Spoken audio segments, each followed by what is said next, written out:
present the trophy. You're always welcome here in Winnipeg.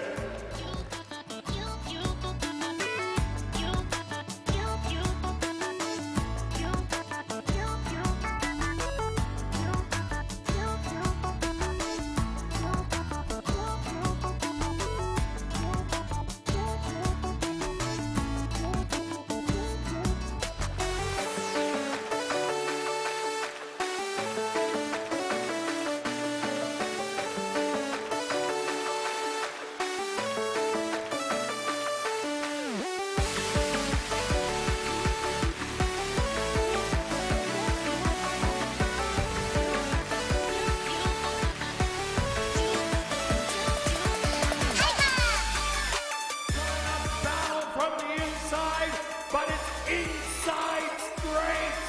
He's gonna do it in here, making up enormous strides. Street Prancer coming to the wire. He's gonna take the Manitoba. Flashy Jewel with 6. One more try. Flashy Jewel is gonna hang on with 6 at the latest second. Let him get close, and he's unleashed the hounds in the Derby. Oil Money, he can't go a mile and an eighth. He did it in the 74th running. Something natural is not going to do it today. These two to the wire. Mongolian wins.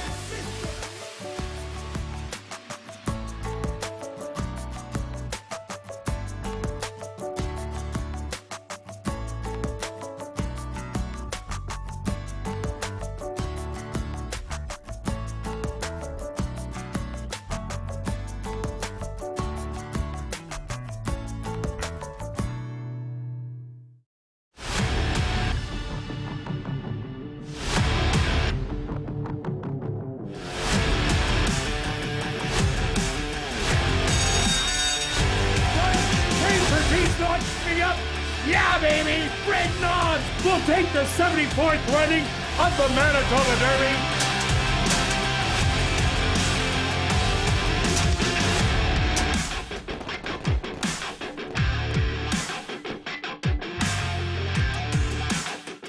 The Manitoba Jockey Club acknowledges that we are on Treaty 1 territory and that the land on which we gather is the traditional territory of the Anishinaabe, Cree, Ojibwe, Dakota, and Dene peoples and the homeland of the Métis Nation.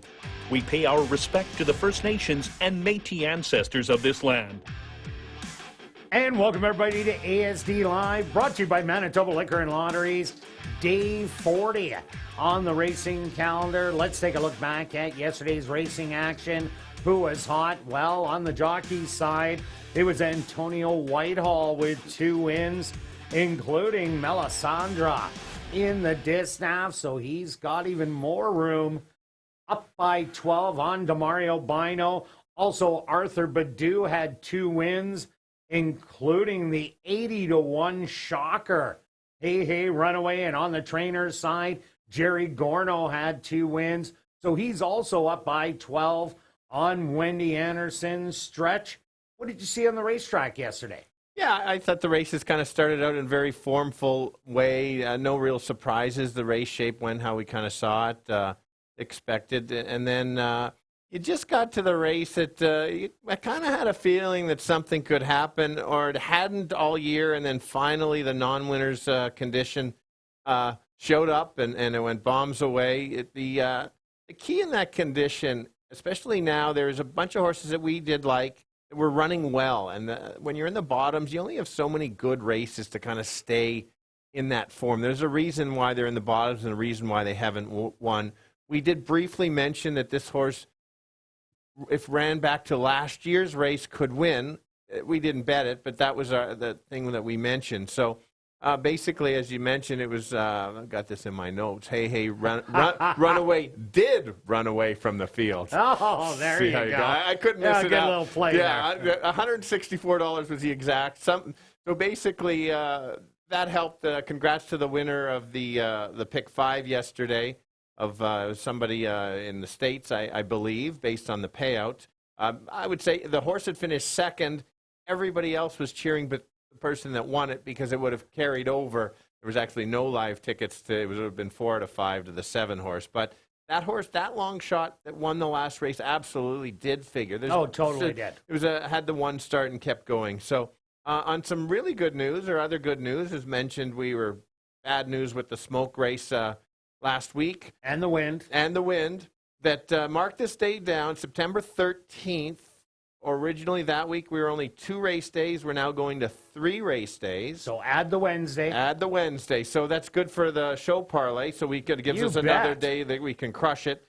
And then also probably about 3 more 8 race days that they're going to add single race days throughout that. Is that not? Yeah, it's going to be probably what we're going to try for is Monday and then the last 2 days of the meet because we want to end with a bang. Absolutely. We've got another good pick 4 sequence with 35 horses in that.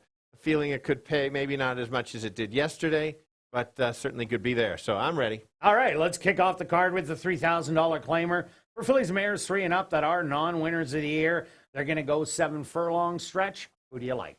Okay. Same as me. Yeah. So this is the condition that we saw, the big long shot. This is a smaller field. Even if a long shot wins, you're not going to get that price. It's simply just not the number of horses in here. Let's go to the one. As both of us like this horse. This horse ran really good first race out at ASD, has run before at ASD and has had pretty good success. Tried to run down Liaison Tune. That horse is just too good going short. Total speedball. And this horse was getting to her. So you got to watch that. Anything close to that is going to be tough. Speed on the rail going 7. Watch out. Yeah, I think she opens up on this field. And the key is the track was playing to sitting closer. You didn't have to be on the lead, but by the head of the lane, you had to be in contention within a couple lengths if you were going to get the win. And I think Bluegrass Soul opens up on the field and has at least 3 or 4 early. Yeah, agree with you. Let's go to the 5 as a class dropper. The horse has shown some glimpses of wanting to run right there. Only a couple thirds in 9 starts. That's kind of a bit worrisome. But the figures are there, just as if there's enough gameness, and if the one can't get the distance, certainly could get there. Yeah, any of the 3 horses that did beat where the monies went, they would be 1 to 9, maybe 1 to 5 in here. All of them are running really well. Cordilleras won a bunch. That's a lot of Bling has won a bunch, and Harlan's Commission. So that was a real tough race. So where the money went, if it did win, not a surprise. For sure. And I mentioned the 3. This is a horse you like to use. I liked it last time. Yeah. This horse is one of those evenly run type horses. I guess if one of the top 2 falter or both, maybe a shot to win. I've just got this horse in 3rd. So for me and you, 153. All right, let's carry on to race number 2, a $5,000 claimer for 3-year-olds and up that are non-2 lifers. Again, going the 7 furlong distance stretch. Who do you got? All right, very good competitive race, and I totally understand your selections, Kirt. And you think, how can they be so different? We just see the race a little bit different. One of us is going to be wrong, Kirt. But we'll see after the second. We will see after the second. I don't mind your picks, and I completely understand. Sometimes I like to mock your picks. These ones I'm not, because I totally understand it. I'm expecting a bit of a pace battle up front between your top 2 horses of the 1 and the 4. And if there is a duel early, it sets it up for the stalker. And so that's why I've got the 3 as my top selection. Also take a note that July 31st is one of those non-closing days, so it was hard for this horse to make much ground. I think the horse is going to get a great trip and even a bit of a price. Continuing with some potential stalkers, my boy Christian could stalk or go to the lead. That's determined. That's a question mark. That is a question. I think that this horse might just sit back. And I think it's going to the lead. Yeah, and so that's how different it is, and that's fine. And they add blinkers on this horse, a bunch of seconds. That's why I have the horse sitting in there. If it goes to the lead and gets dueling with the 1 and 4, it ends up nowhere, but we'll find out. And then got to go to the 5. Again, looking for the closer because I think there's a pace battle. This horse has 3 races lifetime, kind of the evenly run type, and depending on the race shape, could get there. If they go slow early, the 5 won't be there. So let's go 3, 2, and 5. Yeah, I see the 4 for sure going out to the front. And I think number 2, my boy Christian, will also, coming off a bunch of 6 furlong races, adding the blinkers back on when it had the blinkers 2 outs ago. It made a big power move to get up with the leaders after being backed by 7. But because they're going 7 furlongs, everybody tries to get positioning, so they send out of the gate. So I think my boy Christian, Hasta La Vista, they go do the dirty work in here, and the Lona Ranger takes advantage of that rail draw and sits right in behind those, but not too far away. The horse, when it did break its maiden, sat second and got up to win in the final strides. I'm looking for that kind of race. And then I put Hasta La Vista, honey, who ran absolutely huge, ran a winning race, unfortunately didn't win, as a stablemate did last time out. I think will run better around the 2 turns because it was in for allowance last time it tried it. And number 3, Love Ours, Stretch's top selection. I like a horse that can make a middle move, doesn't need to go to the lead. And because Jerry has another one in here, I think this one will take back and sit in stock. So I'm going to give you 1, 4, and 3.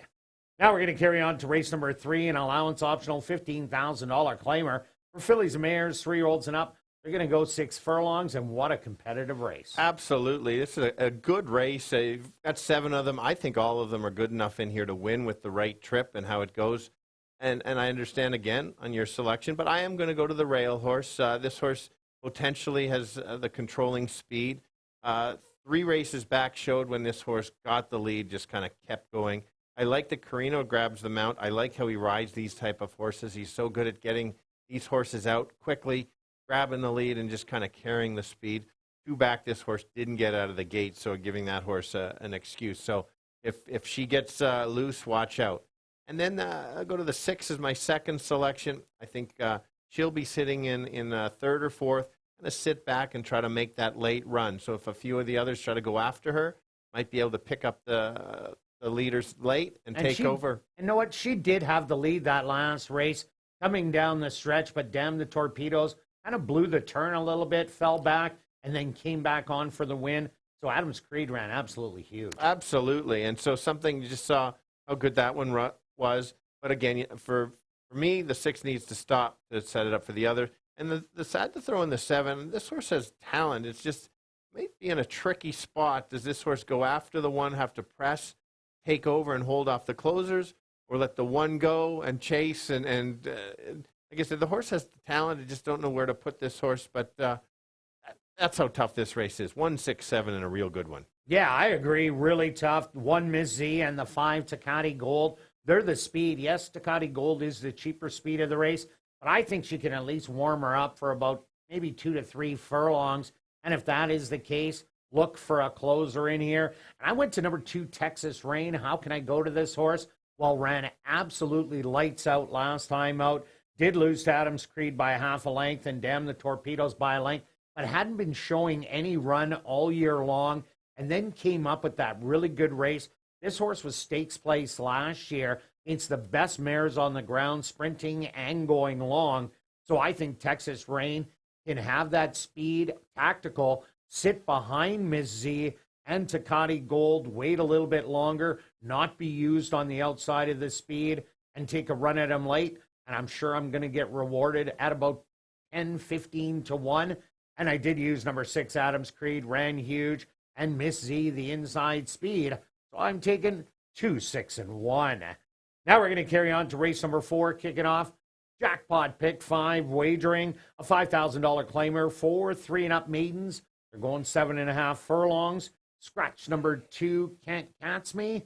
Stretch, what about this one? Yeah, we're kind of on the same page. This is one of these races that the other day, too, many of them have shown 1 or 2 races that are good enough to win, and then 1 or 2 races that aren't good enough to win or beat anybody in the fact. But I'm going to go to the 8 and just basically this horse is dropping from maiden special weight. I like the race 2 back going 7.5 furlong. That's the key for me. Me too. And so running that race puts him into the winner's circle and actually, in fact, quite handily. So it's a good move by the trainer to drop because I think just doesn't fit the maiden special weight, a little bit of a cut low the maiden special weight horses. Yeah, no doubt about it. This horse ran absolutely huge, I thought, 2 outs ago, and was from the wide post position. Is wide again, post 7 with the scratch, but I don't think that's going to be a problem. Some of these horses do not have any speed, so should be able to get some really good positioning behind Silicon Valley. who's the probable leader of the race. Going to try and go all the way. So, oh man, a strong play for me in here. Yeah, with you. And so 7 is my second selection, just as you briefly mentioned. Showed speed last time, kind of woke up, adds blinkers, and like you said, there's not a lot of speed. If this horse can clear, might just be able to get brave and kind of keep going. Yeah, was staggering down the lane last time out, but gets that race under the belt, so that's absolutely huge. So I also like this one. And number 3, Looking for Kicks, has run 2 really good races, closing from well off the pace. The 2 in the middle were for maiden allowance. The other ones were $10,000 and $5,000. But this is a horse that was coming faster than everybody else at that $5,000 level. So I had to throw him in the fray also. Yep, we see it the same way. 8, 7, 3 for me. And 8, 3, and 7 for me. On to race number 5, kicking off $50,000 guaranteed pick 4 wagering. A $7,500 claimer from Manitoba, Saskatchewan, North and South Dakota breds. 3-year-olds and up, they're going to go 6 furlongs. Quite the mixed bag here, Stretch. Yeah, I called it an interesting race, and it's basically similar to the previous race. A couple good races, a couple bad in there. So I am going to go to the 5. I was trying to beat the 5, but I've got to start. It makes sense on you must be you're just an Amistar. Are you the president of the Amistar? I am. I'm the fan club. Fan club. I'm the whole fan club. You are, okay. Well, with Ryan and Christy DeJarlis, yeah, too. for sure. So being that I am not part of the fan club, I went to the 5 trying to beat is going to be the big favorite. And so if you can confidently throw out that last race that it just didn't show anything or couldn't go the 2 turns. I agree. You throw that out confidently, you can make this horse an absolute standout. But that's the bit of the unknown. 2 and 3 back, this horse is going to be very tough to beat. So that's why it's put on top. But I've got to guard against this one a little bit. I've got to go to the 3 because I've got to stick to what I said. I said when this horse cuts back, they've got to use her.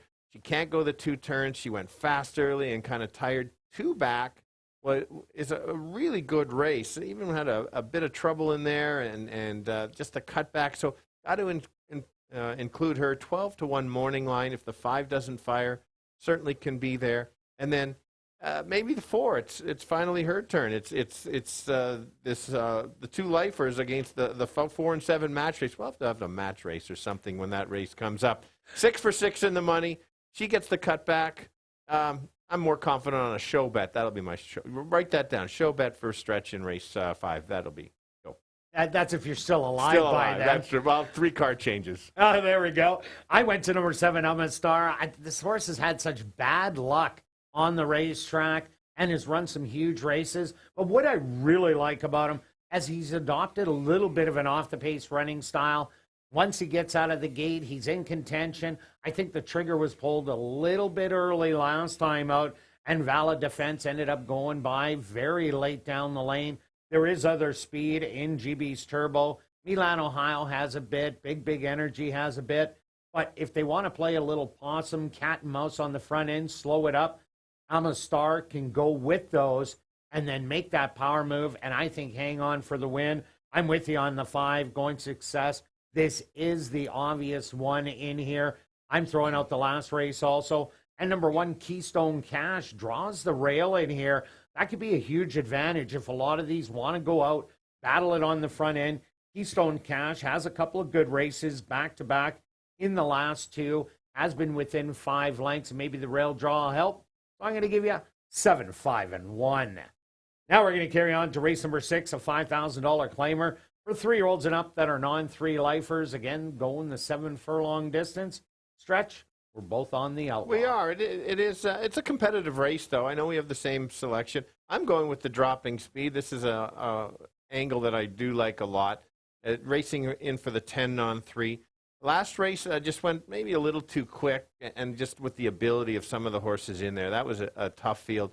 2 back ran an absolute standout race and ran too good to lose that one. So now the horse gets to go in 2 turns, drops in class, potentially controlling speed, and just kind of keep going. Doesn't have any of that competition from last time. Yeah, I'm with you. Morrow Outlaw had to go against My Noah, who was 1 to 5, taking the big drop from allowance, first level, that it was running seconds and thirds in. I think this horse easily makes the front end. Arthur Badu won 2 yesterday, including a bomb. and Jerry Gorno had a good day. So I agree with you on Moral Outlaw. Yeah, so I ended up going as the second pick, the 2-horse. This horse has been right there the last few. I think it's going to get a nice rail trip. The last couple that he's lost to is basically because the speed kept going. And so it's kind of a protection. If the speed stops, I think this is maybe the upset that certainly could get there. If not, maybe another second for him. And then I went to the 4, depending how the track plays. We've got 5 previous races. If speed is completely holding, that pick might fall off. If it's more of a fair track, then that pick will stay in there. The horse can make a nice late move, but can't lose touch of the field. And like I said, if it's a speed bias track, the horse will be up against it. For me, 3-2-4. Yeah, and I think High Rise in the Peg will be closer to the lead just because of the massive class drop from the 10-3 to the 5-3. This horse does like going around 2 turns. Ran absolutely massive 3 outs ago, losing by that narrow head. 2 outs ago, ran huge again. Wasn't going to beat St. Pio or Minoa last time out. So it's second best for me. And I took number 6, Runaway Hurricane. They last time out didn't wear the blinkers. It says blinkers in the program and form. It did not have them on. It never ran its good race. They put the blinkers back on today. I think that'll help. So I'm going to give you 3, 4, and 6.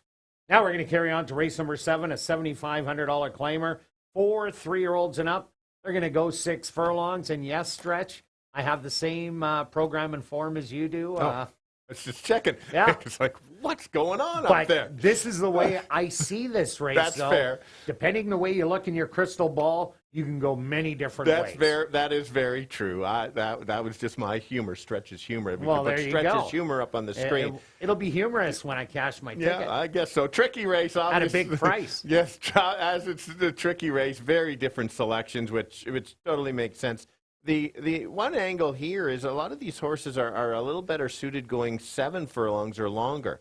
So if this was a 7 furlong race, my selections would be very different. Still not Kirt's selections, but they'd still be very different. So let's go to the 7. I bet this horse last time, and this horse ran so well last time.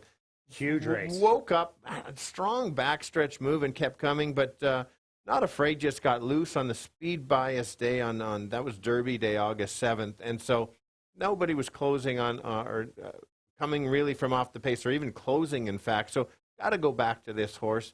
Shouldn't be that far off, just because there's no pure speed. So that's why that's my first selection. Who could be the speed, the class of this race? The potential, you go back to the house limit. Doesn't necessarily. Last race just showed the class and took over. Hasn't always got to the lead going short, but can be right there. And just because it's so much class and maybe not pure speed out there, this horse could certainly get out there and try and steal it. Certainly wouldn't be surprised, unlike Kirt. And then 4 is my third selection. Again, here's a horse that's probably better suited going a little bit longer. But I just like the percentage on the claim from Mike Taphorn on the claim. I think this horse potentially can improve a little bit and certainly be right there. Tough race, 7-2-4. Yeah, I see the speed being the route speed, the 2, 3, and 4 horse. As Stretch said, a lot of horses like going 2 turns. All 3 of them like going 2 turns, like being on the lead. So they're going to be hustled hard. So I don't like any of them in here. So I went to a couple closers. I went to number 6, Toil and Trouble. Absolutely demolished them 2 outs ago when it took the drop into the non-3 condition. And then last time out, had to go against Mano Dura, who won the Derby. Gallon Oak, who won and ran second in the second level allowance last night. And Monstradamus, who's been running second to Gallon Oak. So that's a tough first level. This horse goes back to where it absolutely demolished the field. It's my top play. I also like number 5, Old Trafford, 25-1. Got destroyed last time out by Time Machine, and that was at Fargo. But Time Machine is a solid $25,000 claimer from Prairie Meadows that just lost by a narrow nose in a $35,000 handicap in its last outing. And Sir Deputy won a first level allowance going wire to wire here. That has tremendous speed. So this could be a good sleeper. And I really like the way number 9, Smart Call, won last time out. A route horse that went back sprinting. Mia's Majesty had it all his own way on the front end. and Smart Call just blew the doors off him late. I think this is a horse on the upswing, so I'm giving you 6, 5, and 9. Now carrying on to race number 8, an allowance race for fillies and mares, 3-year-olds and up. They're going to go 6 furlongs. What a great race this should be. It is. Nice allowance on, too. There's some absolutely nice runners in here. I've got it maybe 4 or 5 can win, including your top selection. I'll just go start with the 3 as my top selection. Have to go back to her. I was so impressed with that first start. Next race, you can throw it out. Going 2 turns, was wide. Oh, my God. 7 across the track correct, into there. unsure. And was 6 wide. Men, not too many can recover that, especially a young horse still learning to run. Gets a workout coming in. Has the potential to clear and just kind of keep going. Hoping we get to see a similar effort to her first one. And if you do, watch out. She's going to be tough. 1's my second selection, the entry mate. I think this horse has looked really good the last couple races. Smart move by the scratch. Now we're in a spot that she can win. She's not going to go to the lead. I think she's going to sit just off. She's come off the pace before at this distance. 8-1 morning line. For me, I've got her on all my tickets. And then let's go to the 7. The reason I threw the 7 in for third is because it's going 6 furlongs in that extra half. If there is that bit of a battle up front, I needed a closer. So for me, it's 3-1-7. Yeah, I also have the 3-1, but I took number 8, Cussin' Cat, on top. This is a horse that can go to the front, steal it, or come off the pace like it did last time out. But again, I thought the trigger might have been pulled a little bit early. It opened up, looked dynamite with about an 1/8 of a mile to go. Then inside the 16th pole, was beaten really late by Otterpop, but Otterpop did come back to win a 3-year-old first-level allowance filly race in the very next start. So that was a good horse. It did beat Cussin' Cat. But if that one goes with I've Got All Night or sits right in behind, makes that move once again, going the 6 furlongs, that's why I got her on top with the 3 for second and 1 for third. Good luck with all your wagers this evening, and I'll be right back with the changes on this evening's Carter Racing.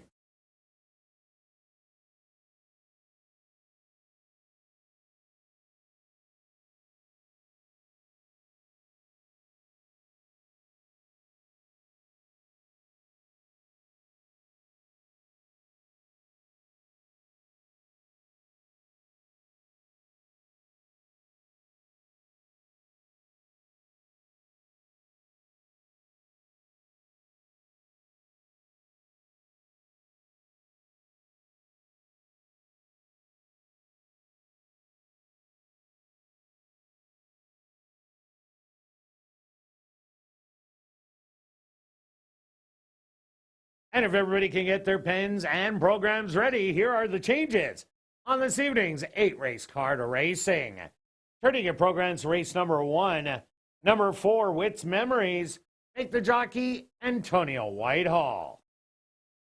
Now turning your programs to race number 2, there are no changes.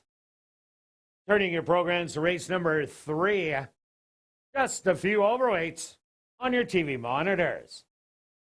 Now turning your programs to race number 4, kicking off Jackpot Pick 5 wagering.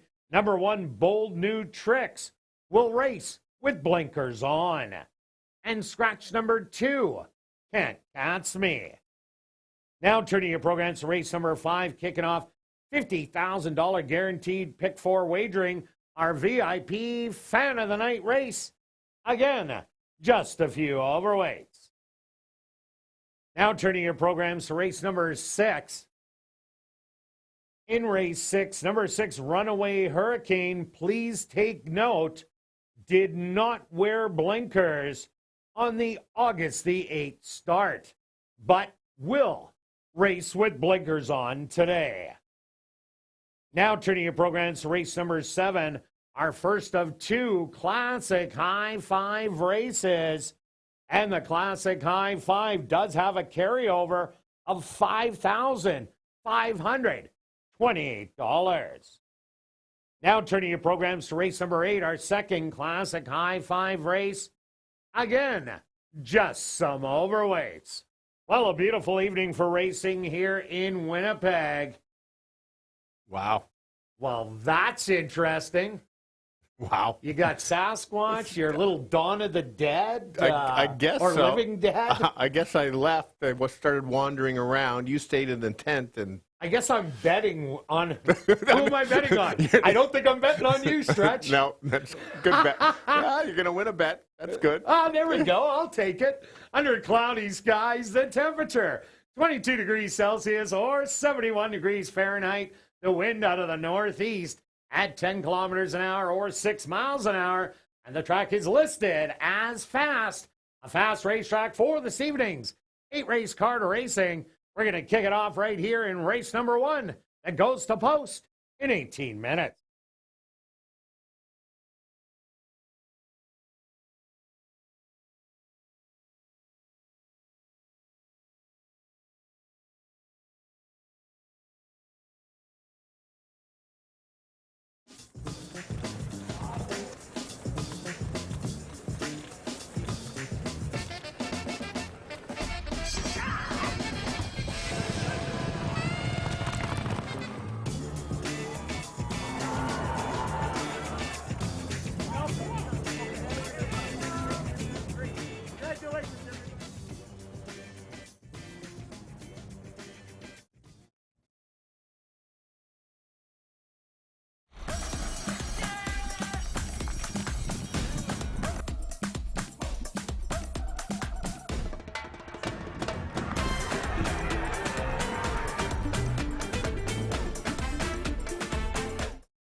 And they're off in the Manitoba Derby.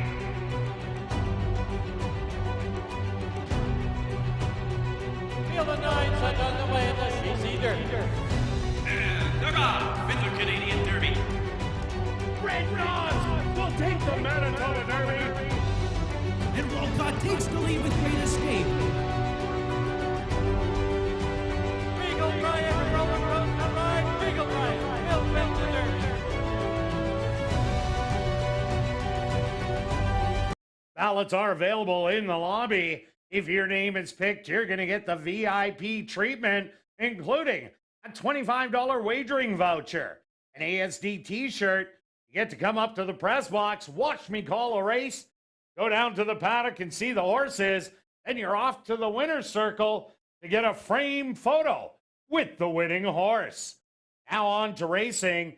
If you're new to racing, stop by and see Shannon and Brad at the Fan Education Center, located on the main level. They'll be able to answer all your questions about how to bet. And also be sure to download the new app called Dark Horse Bets. All new account signups receive a free $30 deposit.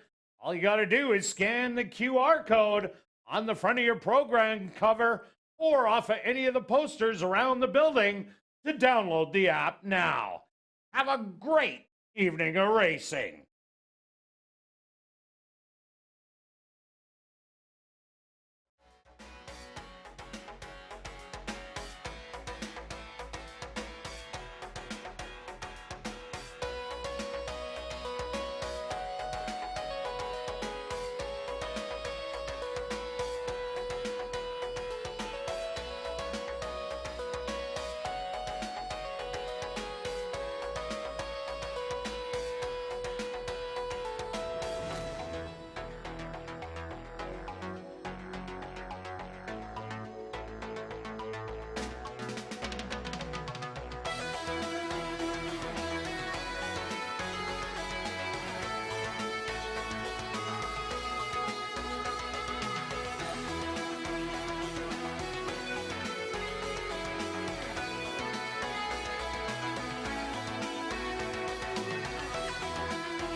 And welcome down to the paddock for race number 1. We're kicking off the Wednesday card of racing with the $3,000 claimer for fillies and mares 3 and up that are non-winners of the year. They're going to go 7 furlongs. Number 4, Wits Memories. Make the jockey Antonio Whitehall stretch. All right, stretch. We like the same thing. Let's talk about the one to start it off. Okay, so we've got Julie on camera today. So, many reasons I like the one. Let's start with the really good race last time, running at a bit of a higher level, running against Leah's on Tune. Going short, you're not going to beat her going short. This horse was just so game. 4.5 lengths better than everybody else at a slightly higher level. This horse fits the condition. She's probably controlling speed. If she can handle the 2 turns, watch out. Yeah, I agree with you. She hasn't run it in a long time, as you see a bunch of sprint races, but she does love our racetrack. 8 for 13 in the top 2, and with the unpressured early lead, I think she's the one that sets the early pace, and they got to catch her. Also, look at number 2, Hidden Dreams. Hasn't really been able to get it going so far this year.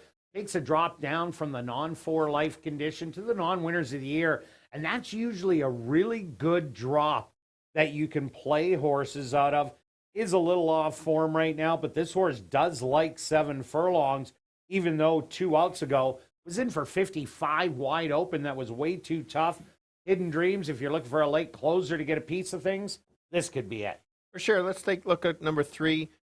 First of all, you talk about the distance. This horse is 6 for 8 at the distance, according to the form. I don't know what it is for the program. 6 for 8 at the distance in the program. Okay. And this horse is kind of on the upswing.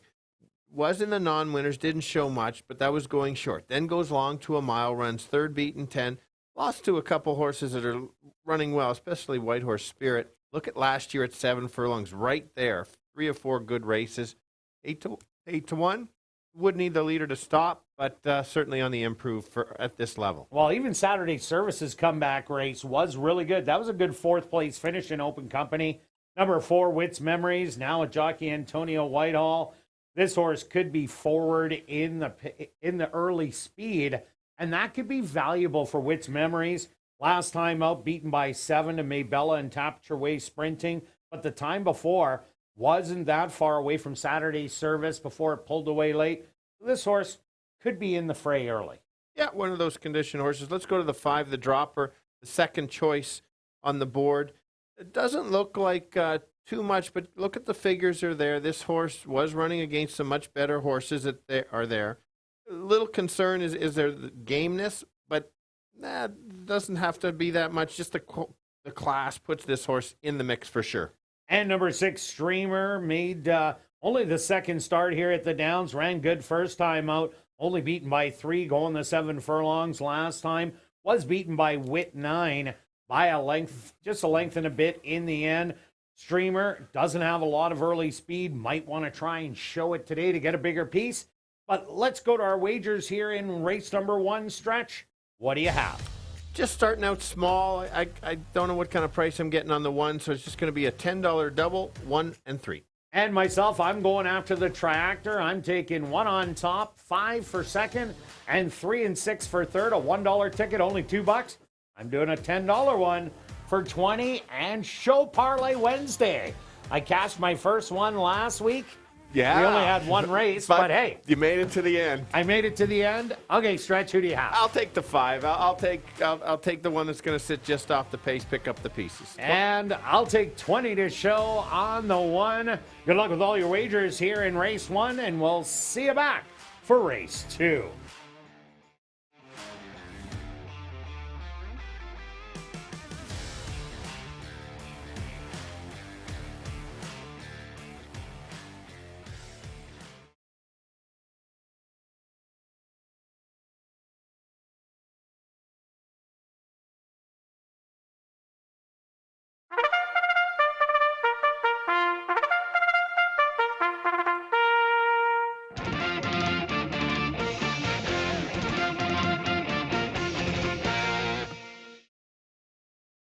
For race number 1, they're going to go 7 furlongs for $10,000. Number 1 is Bluegrass Soul, owned by Dan Hansen, trained by Deb Hansen, with Ronaldo Cumberbatch. Number 2 is Hidden Dreams, owned by Back on Track Stables, trained by Jennifer Jordan with Nyrone Austin. Number 3 is Wit 9, owned by Catherine Ursel, trained by Carl Anderson with Fraser Abley. Number 4 is Wit's Memories, owned by Catherine Ursel, trained by Carl Anderson with Antonio Whitehall. Number 5 is Where the Money Went, owned by Parker Wallette, trained by Steve Kaplan Jr. with Ronald Alley. Rounding out the field is number 6, Streamer, owned by Sanderson Stables, trained by Bruce Sanderson with Stanley Shady Jr. Host time for race number 1, approximately 3 minutes away.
It's now 2 minutes to post time at ASD.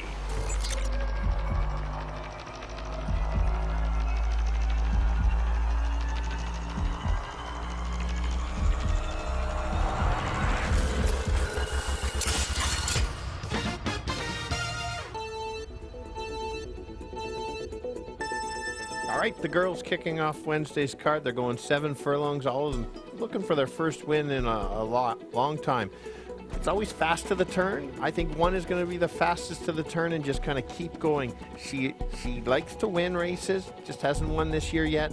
Controlling, loose on the lead, and just kind of keep going. Who can possibly run her down? Well, right now the co-favorite, that's the 5, dropping in class. Should be sitting in about 4th or 5th and try to make a late run to try to upset her, or at least get second. Bit of a price horse, that would be the 3. Improving form, sitting on another improved effort, might get her right there. Let's go 1, 5, and 3. Kirt? I'm with you on number 1, Bluegrass Soul. Should be the predominant speed of the race, and that could be real dangerous. That speed did well on the racetrack yesterday. I also like the 5, Where the Money Went. Any of the horses that did beat her last time out would be well bet in this field, and definitely about the 1 to 2 to 5 variety. And number 3, Wit 9. This is a horse that really likes her out of ground. Needed that last one as a tightener. I expect it to move forward off that. So I'm also 1, 5, and 3. Good luck here in race 1.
time.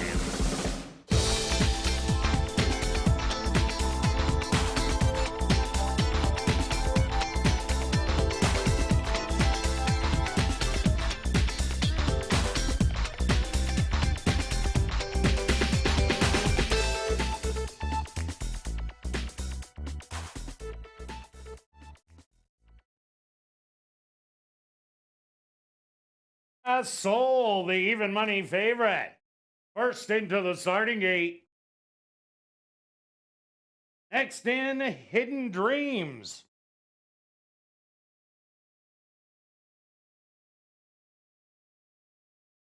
Wit 9 now steps up. And in, Wit's Memories turn.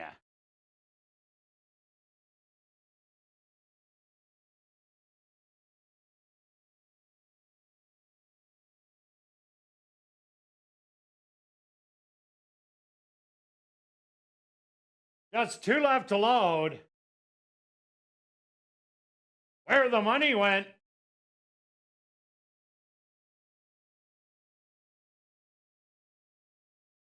And now just waiting on Streamer to the outside. The field is set. They're at the post. And they're off. Breaking a little slow was Where the Money Went. Bluegrass Soul early on takes the lead by about a half length. Wit 9 flashing speed today, and on the far outside, Streamer also wants a part of the early action. Settled back in third now, Bluegrass Soul with Wit's Memories. A length and a half behind, coming up the rail, that's Hidden Dreams. And Where the Money Went is the early trailer. 24-4 the opening quarter. And it's Streamer and Wit 9 doing the early battling. Bluegrass Soul creeping up on the outside in third. In fourth, Where the Money Went, making a bold 4-wide move. Then it's back to Wit's Memories and Hidden Dreams, 49 seconds a half mile, and Bluegrass Soul just blows on by and now takes the lead by a length and a quarter. On the far outside, Where the Money Went, Streamer and Wit 9 on the inside. It's Bluegrass Soul. Where the Money Went still has more to offer as they're coming up to the 16th pole. Bluegrass Soul, Where the Money Went, has another gear. These two to the wire, and Where the Money Went gets the win.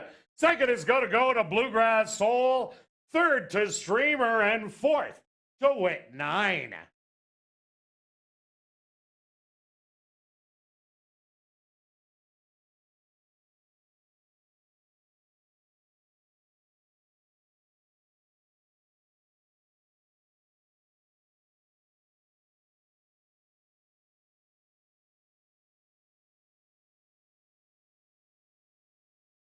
The Stewart's opposed to number 5, Where the Money Went.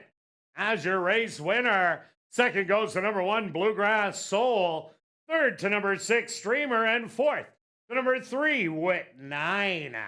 They went the opening quarter 24-4, the half 49 seconds. 6 furlongs, 114-4. I've heard the 7 furlongs, 128-3.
Now entering the winner's enclosure, the official winner here in race number 1, that's number 5, Where the Money Went. Where the Money Went is a chestnut mare, 5 years old, by Union Rags, out of the mare Malibu Cougar by Malibu Moon, owned by Parker Wallette, trained by Steve Kaplan Jr., and ridden to victory by Ronald Alley. Time for the 7 furlongs, 1:28 and 3. Race 1 is official in the upcoming second race. There are no changes. Post time for race number 2, 15 minutes away.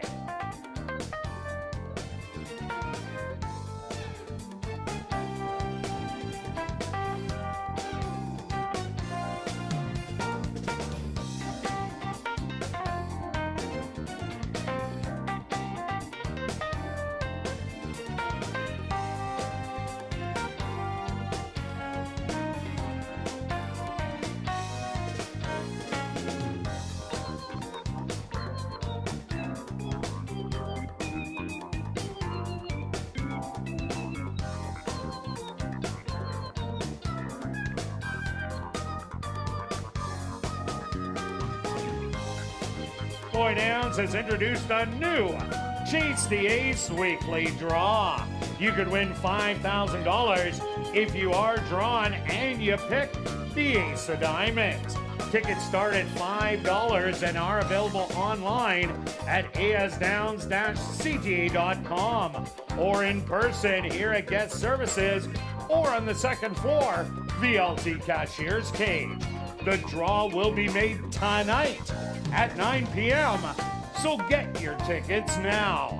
Proceeds do support community charities, including Final Furlong, the Winners Foundation, Manitoba Indigenous Cultural Education Center, Indigenous Languages of Manitoba, the Manitoba Lung Association, Dream Factory, Mad Winnipeg, the Canadian Mental Health Association, the Manitoba Arthritis Society, the Manitoba Conservatory of Music and Arts, and the ALS Society of Manitoba. By purchasing a ticket, you are helping these charities make a positive difference in the community. Thank you for supporting the Chase the Ace charity program.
And welcome back down the paddock for race number 2.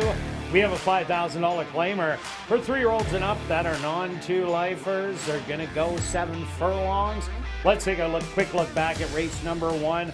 A good race by Bluegrass Soul, but where the money went just got by in the end. Yeah, you saw where the horse came from. The race went a little bit different than we expected. Yeah. One note on the one, good ride. Just got tired late. Make note, that horse probably struggles to get the 7 furlongs. I'm probably waiting for that horse to go 6. Yeah, that would look good in that hey runaway race. Yes, correct. Okay. All right, on to race number 2. Stretch, what do you got in here? Okay, I'm going to go with the thinking that there's a pace battle up front, so I'm going to go to the 3 as my top selection. This horse basically ran even last time. It didn't really make up a whole lot of ground. Was the favorite. I like was in the allowance race and wasn't embarrassed. Ran against Lucky Chucky, who was a solid allowance type horse in there. Attaboy Cookie, who ran yesterday and closing 3rd.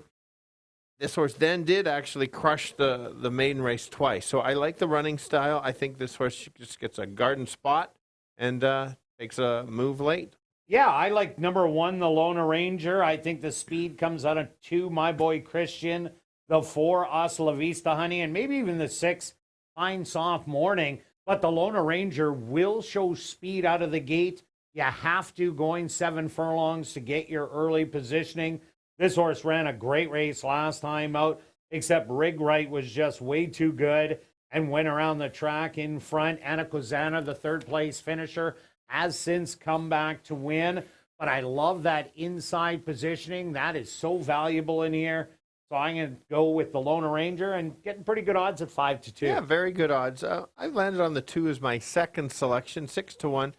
Blinkers back on after last race, which clearly it didn't work out for them, but it was also in pretty tough, so that makes it hard to gauge.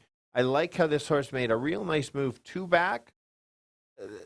You're seeming to think they might go to the lead. I'm thinking might just sit off. It'll be interesting to see on just how the racing style is. I think this horse is certainly in the mix and belongs. Yeah, and take a look at number 4, Hasta La Vista Honey. This is a horse that will be headed out to the front end. Last time going 7.5. Tested the very tough allowance non-2 condition where we've seen Private Frank get the win there. Blazing Bow came back to win. And Discovery Peak, well, that horse did run in the Manitoba Derby last time out. Battled every step of the way to the wire with the stablemate Wits Rojo, only losing by a half a length. So I think this horse will be forward in the race. And if they somehow let it go free, this could be a wire-to-wire threat. Absolutely. Now let's go to the 5, who was kind of the co-favorite, open with early money, meaning people put some money thinking that they're going to win and get that bet out of the way. As it worked, this horse is better going long, better going the 7.5 or 7. And last race was going 6, a little short. Did lose to the 4, but take note, we're going 2 turns. That some horses like going better 2 turns. This horse will be sitting back and trying to make a late move, like my top selection. My 3 selections are closers, I think. So if there's a fast pace battle, mine can be there. If it's a slow pace, yours can be there. Yeah, another horse to take a look at, number 7, Sunspot. Here's a horse that ran really good coming off the pace to break its maiden for 10,000. Then went against the tough Lucky Chucky and Discovery Peak Blazing Bow. Going a 1 mile distance. In the comeback race, the speed stuck around. Sunspot was a little more forward than normal. Didn't run its race, but I think we'll have to take back with the speed that's on the inside. look for Sunspot to come running late, and you're getting 25 to 1 right now. This could be bombs away. It would be your long shot in the race. The 6 horse is the Invader from Golden Gate. That those type just keep winning. Won the first start going a maiden. Was a weaker field, but is lightly raced and could just get a little bit better this time of year. They get on a roll and kind of keep going. Went a mile at Golden Gate on the turf, so that's hard to gauge. Hard to say. The breeding kind of says this horse can go the distance. So 12 to 1, might want to consider that one. All right, let's go to our wagers here in race 2. Stretch, what do you have?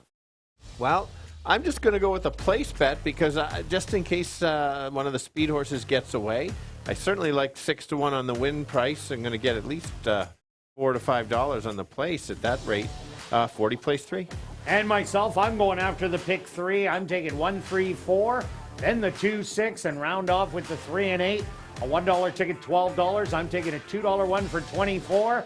And we're both alive in the show parlay. Stretch, who are you going to? Yeah, you're the new master at this show yeah. parlay. I'm too. even remembering that it's the show parlay Well, since I'm in. Of course, it's pretty easy that way. Let's go 22 to show on the 3. And I'm going 21 to show on the 1, the Lona Ranger.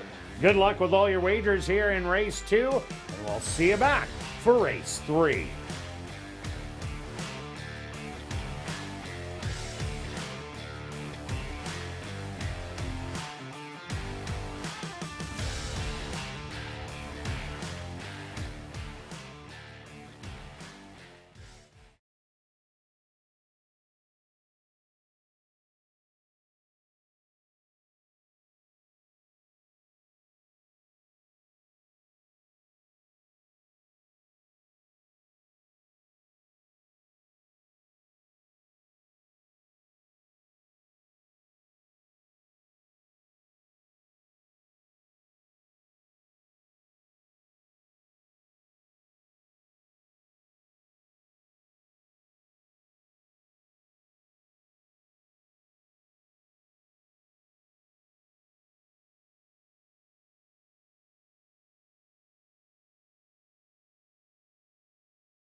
The track for race number 2, they're going to go 7 furlongs for $10,100.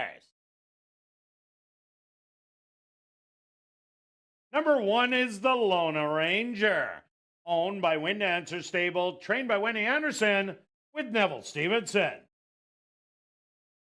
Number 2 is My Boy Christian, owned by Unity Racing Stable, trained by Michael Rowe with Ronald Alley. Number 3 is Love Ours, owned by Mike Powers, trained by Jerry Gorno with Praven Badri. Number 4 is Hasta La Vista Honey, owned by Henry Witt Jr., trained by Jerry Gorno with Jorge Carreño. Number 5 is Guaranteed Delivery, owned by 2 Points Ranch, trained by Carl Anderson with Tim Tarasenko. Number 6 is Fine Soft Morning, owned and trained by Terry Cole with Demario Bino. Rounding out the field is number 7, Sunspot, owned by Sean Morin and John Clement, trained by Sean Morin with Ronaldo Cumberbatch. Post time for race number 2, approximately 3 minutes away.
It's now 2 minutes to post time at ASD.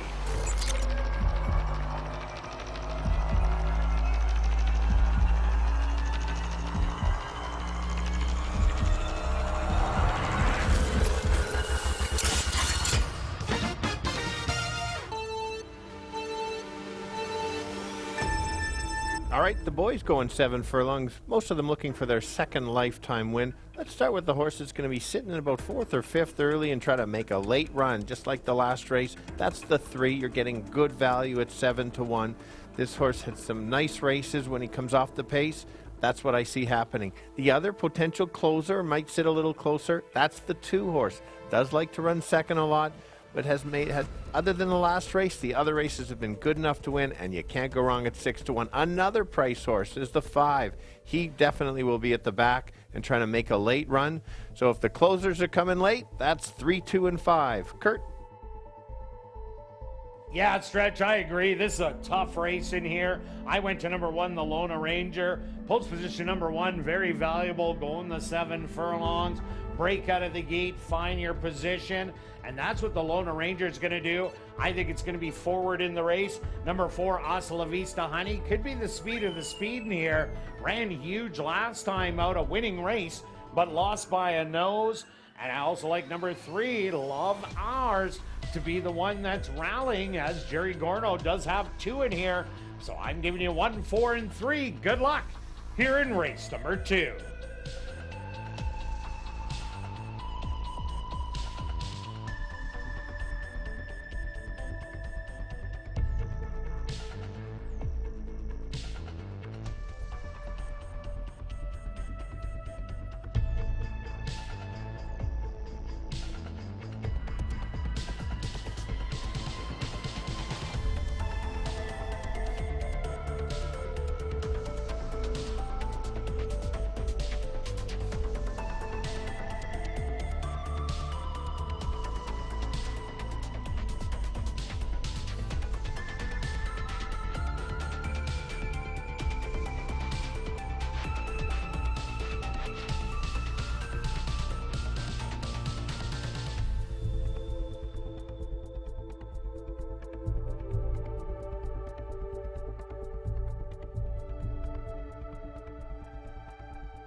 It's post time.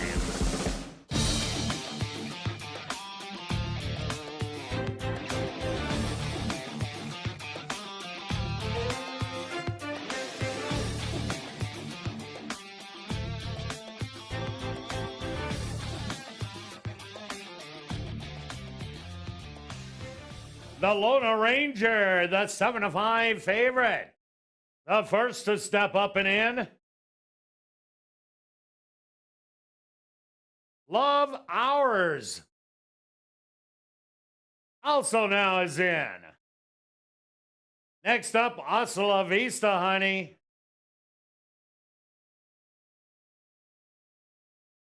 Guaranteed Delivery's turn.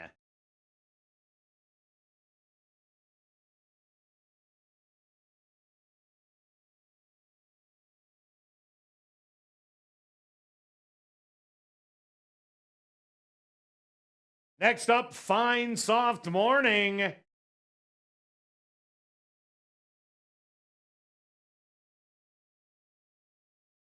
Just 2 left to load.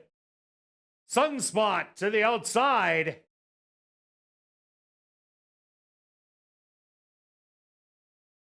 Now just waiting on my boy Christian.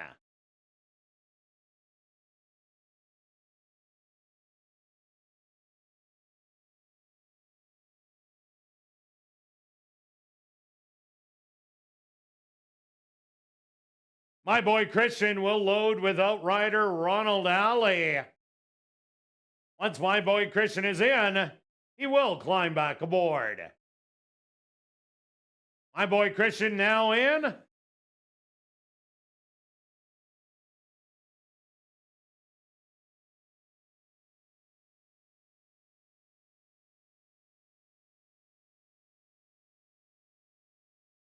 Ronald Alley climbing back on the saddle. But my boy Christian acting up a little.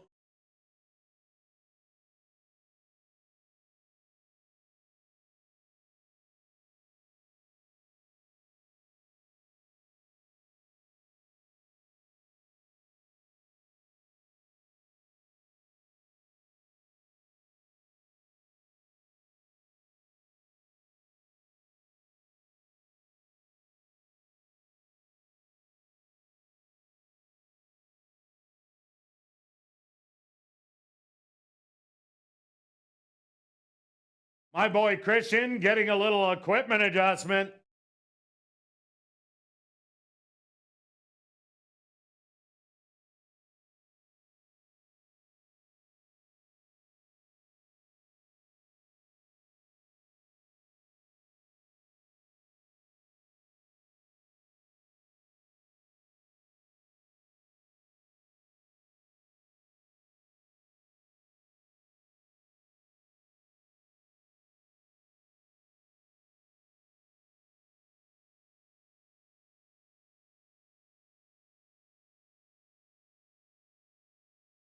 My boy Christian set to move back in.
My boy Christian now back in. Great job by the gate crew. Ronald Alley hopping back aboard. The field is set, and they're off. From the middle of the track, Hasta la Vista Honey shows some early speed, but so does my boy Christian. And on the inside, the Lona Ranger. The Lona Ranger and my boy Christian battling early on the lead. Settled back in third, Hasta la Vista Honey. Back in fourth, Guaranteed Delivery. 4 lengths off it. Love Ours on the rail. Fine Soft Morning and Sunspot will be the early trailer. 24-1 the opening quarter. And it's my boy Christian. And on the outside, Hasta la Vista Honey. These two are battling it out again. The Lona Ranger back to third, rallying from fourth, Guaranteed Delivery, looking for room. That Sunspot in fifth. Rallying also Love Ours and the early trailer Fine Soft Morning, 47-3 the half mile, and Hasta la Vista Honey takes off on the field and now opens up by 3. Back to second, my boy Christian, not giving up a late rally from Love Ours and Guaranteed Delivery. Hasta la Vista Honey, Guaranteed Delivery on the inside, my boy Christian. My boy Christian looks like he got it. A tight photo between him and Guaranteed Delivery. Third went to Hasta la Vista Honey.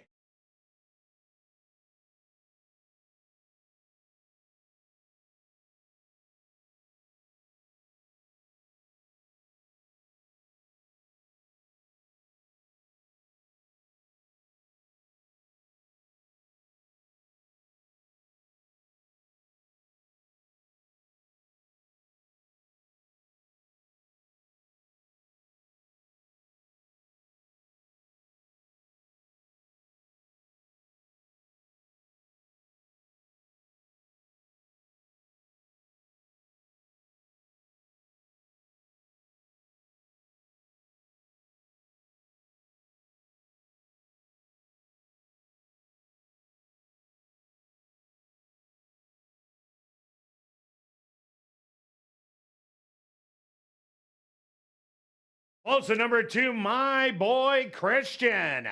As your race winner, a photograph has been called to determine the place and show positions. They went the opening quarter 24-1, the half 47-3, 6 furlongs 114-2. Time for the 7 furlongs 128-3. Results of the photo show number 5. Guaranteed Delivery finishing second. Third goes to number 4, Hasta La Vista Honey, and fourth to number 3, Love Ours.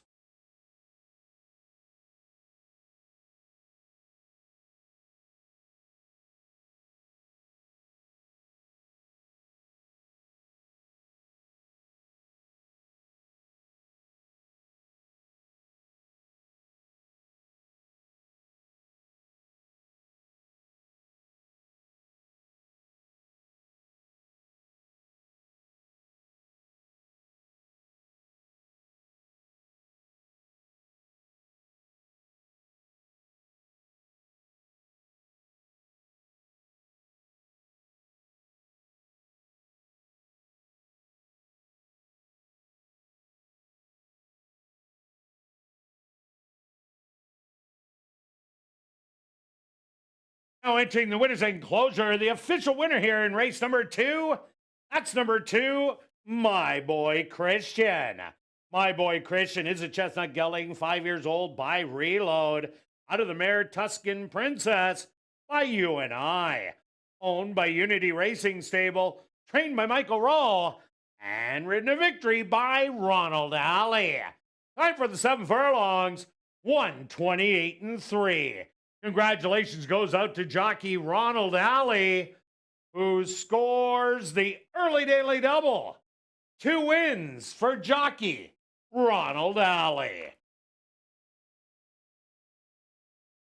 Race 2 is official in the upcoming 3rd race. There are no changes. Post time for race number 3, 16 minutes away.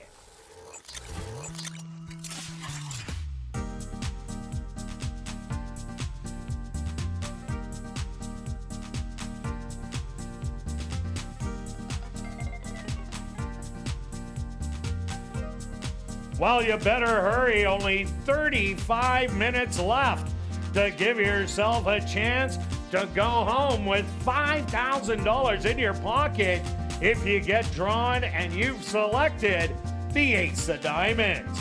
You can get your tickets at Get Services in the lobby or the VLT cashier's cage on the 2nd level, or you can just go online at asdowns-cta.com. And remember, by purchasing tickets, you are helping community charities.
welcome back down the paddock for race number 3 for this allowance optional $15,000 claimer for fillies and mares, 3-year-olds and up. They're going to go 6 furlongs. Let's take a quick look back at race number 2, Stretch. What a finish. It was a finish. Very game race on the 2. Wow. Great race. Double dueling. Double dueling. Fighting back. Goofing around before the start, but really was clearly wanting to win. And the gameness there was solid. The race kind of went the way, and we saw that the 5 came from the back, 2 was up close. So interesting 3-way photo at the wire. And the Lone Ranger just didn't have it today. I guess I hexed it for the show parlay. And on to race number 3. Correct. Okay, here we go. Let's start with the it's early, but there's still some money in the pool. But look at the wagering on this race. Very surprising on the odds, a little bit not surprising how equal they are because it is a tough race. It's a great handicapping race. You're going to get paid if you can pick the winner. My top selection is the 1 on the rail. She is the most speed in this race, and she can go if she wants to. I've been impressed with her all year. Last time went a mile. That's not her game. Cuts back. Could be controlling speed. 2 back, had a troubled trip, stumbling, kind of lost all chance, rushed up. You can't make a mistake in this field.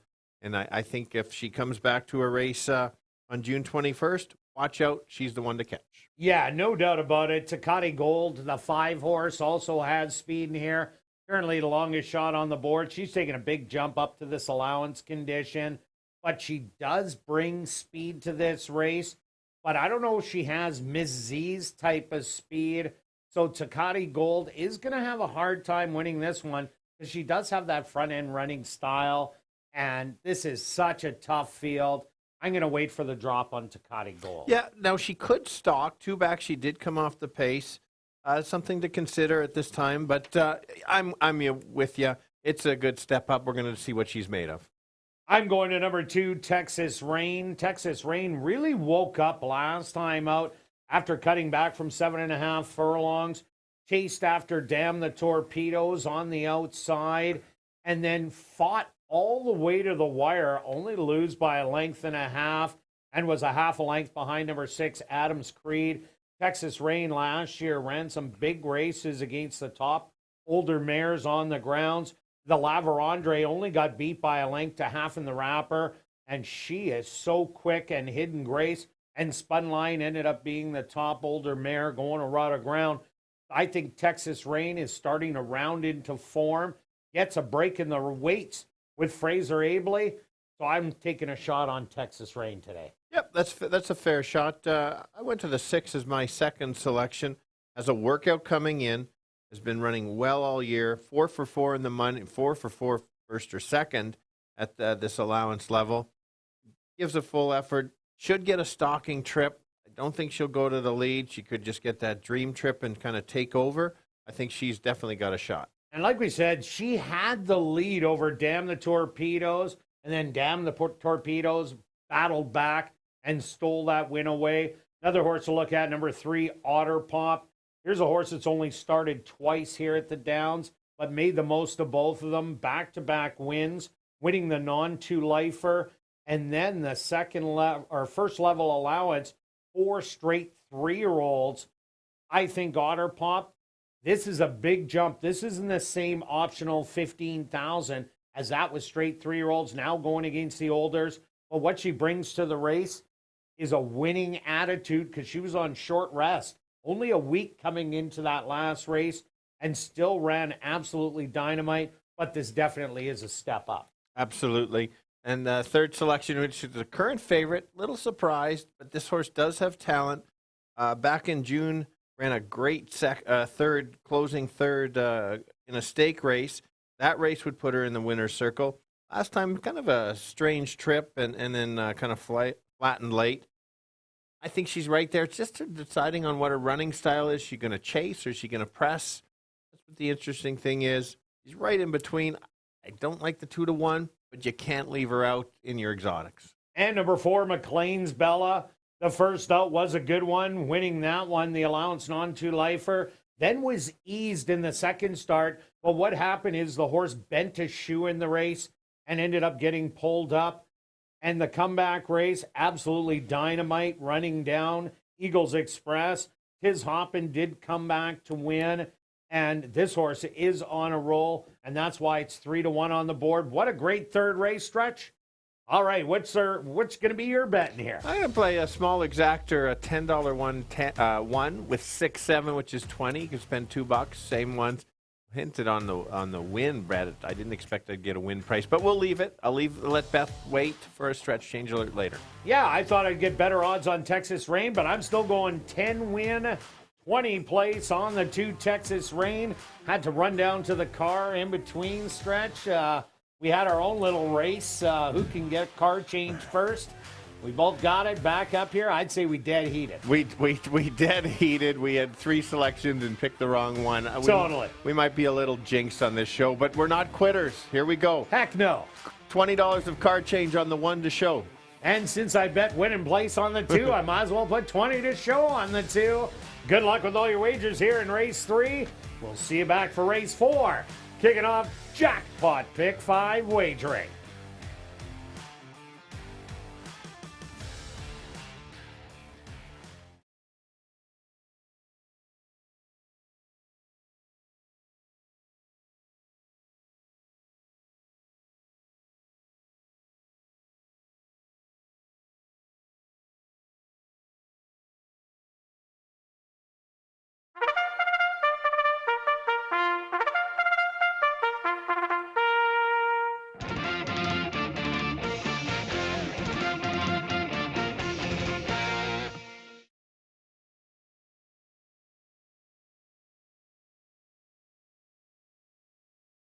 First on the track for race number 3, they're going to go 6 furlongs for $18,500. Number 1 is Miss Z, owned by Parker Wallette, trained by Steve Keplin Jr. with Jorge Carreño.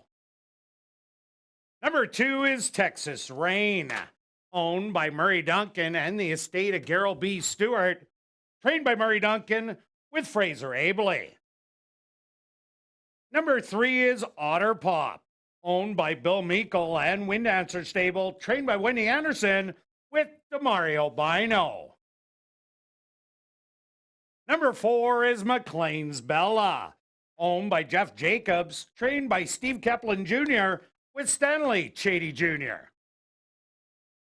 Number 5 is Tecate Gold, owned by S&S Racing, trained by Maria Stanford with Neville Stevenson. Number 6 is Adams Creed, owned by Wind Answer Stable, trained by Wendy Anderson with Ronaldo Cumberbatch. Rounding out the field is number 7, Wait a Sec, owned by Larry Liebrick, Ron Phelps, and Deb Buffalo, trained by Marvin Buffalo with Chavi and Chow. Post time for race number 3, approximately 3 minutes away.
It's now 2 minutes to post time at ASD.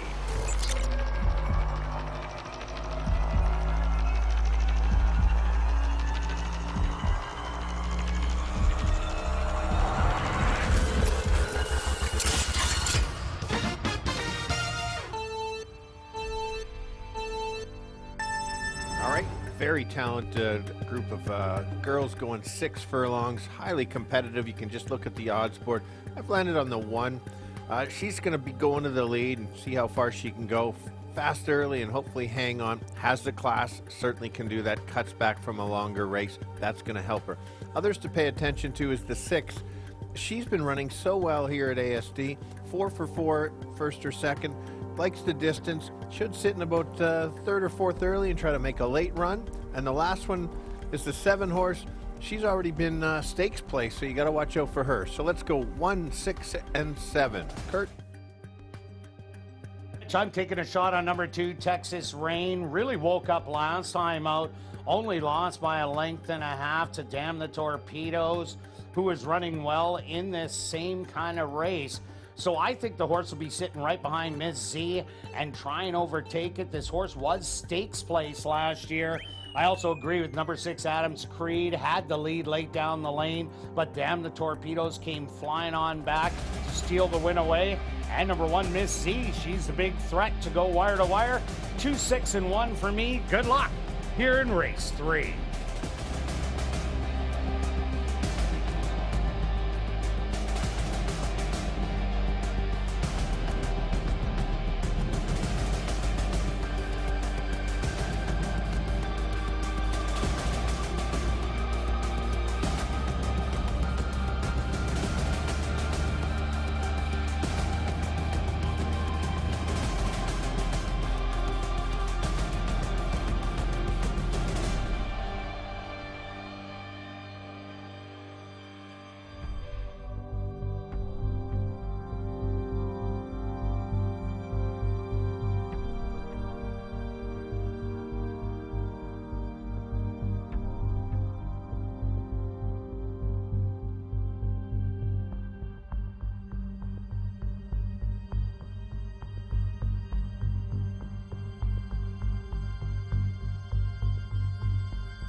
Post time!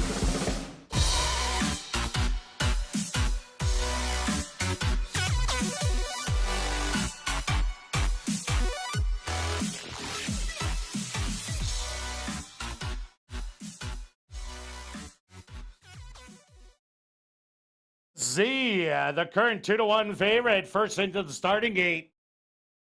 Texas Rain also moving in. Otter Pop, she steps up and in. McLean's Bella's turn.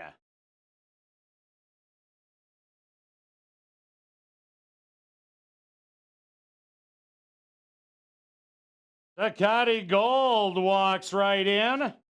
Just 2 left to load. Adams Creed. Now just waiting on Wait a Sec to the outside. The field is set. They're at the post. And they're off.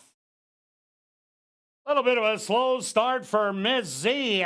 On the inside, Otter Pop shows good speed. And now taking over Miss Z on the inside.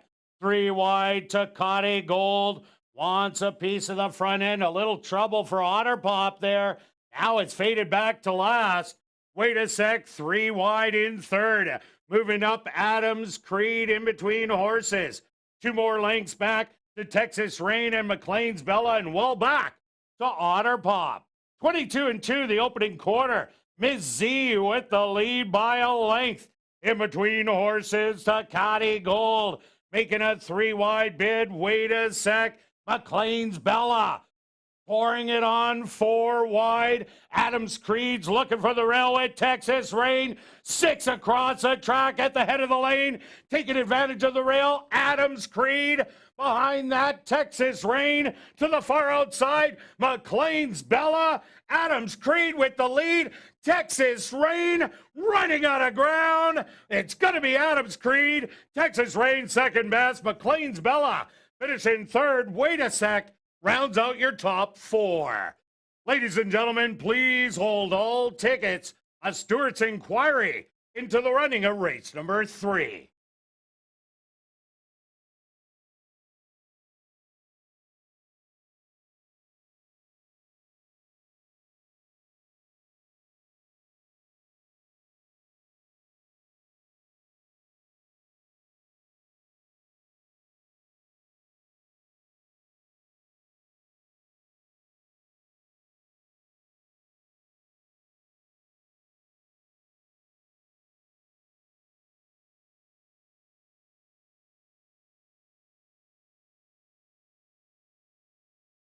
Stewart's opposed to number 6, Adams Creed, as your race winner.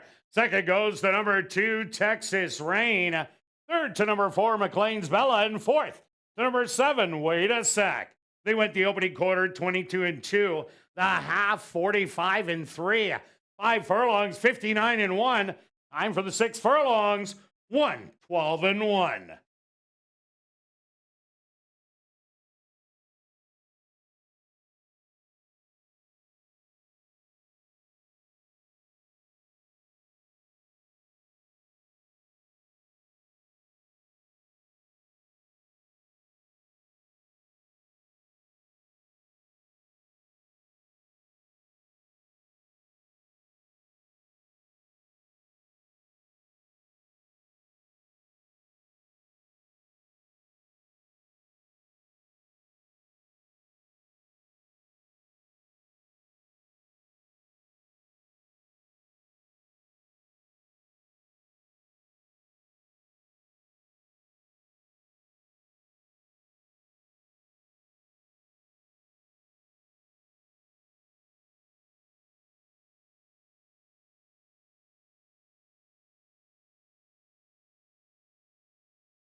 Ladies and gentlemen, we have a rider's objection.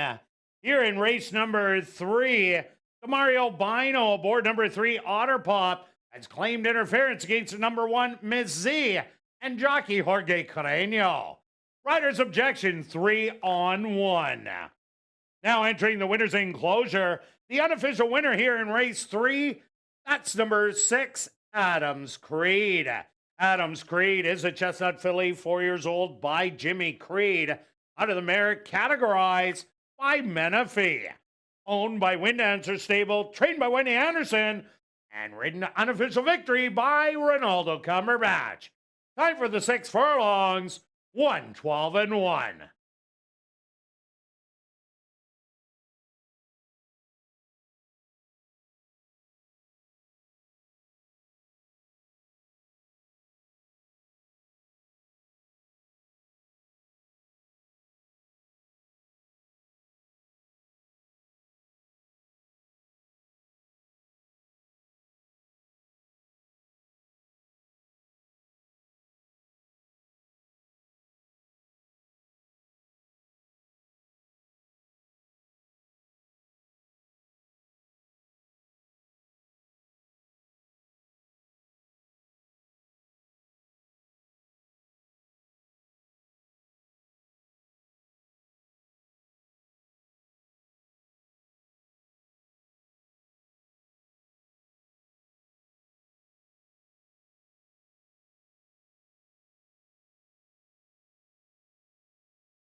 Ladies and gentlemen, after reviewing the films, the stewards have disqualified number 1, Miss Z, for interference with number 3, Honor Pop. Top 4 order of finish. 6, 2, 4, and 7 remains the same and will become official.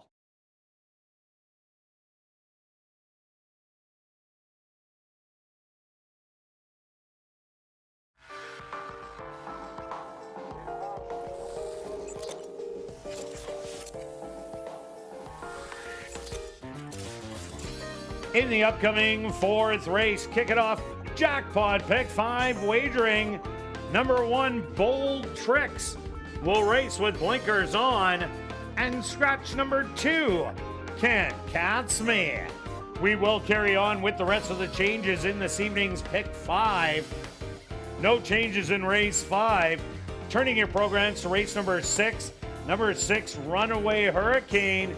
Please take note, did not run with blinkers in the last start, but will race with blinkers on today. Also, no changes in race 7 or 8. Jackpot pick 5 wagering here in race number 4.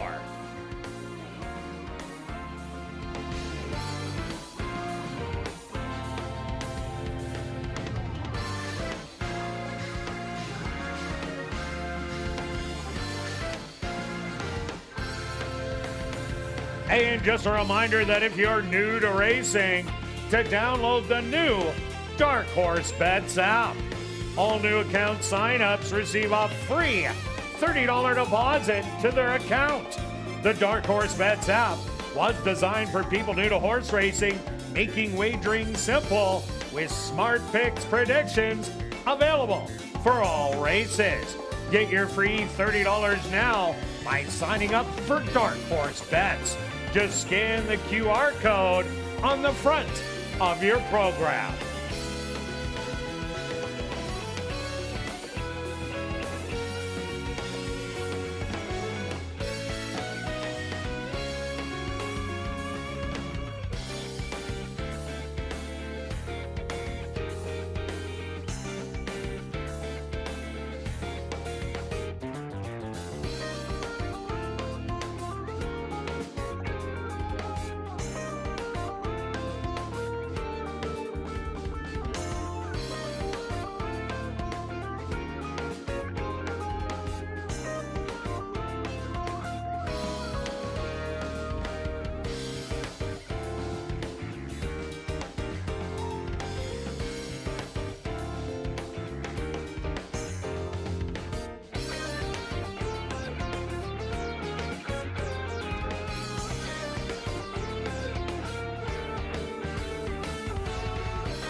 And ladies and gentlemen, we've drawn our VIP Fan of the Night.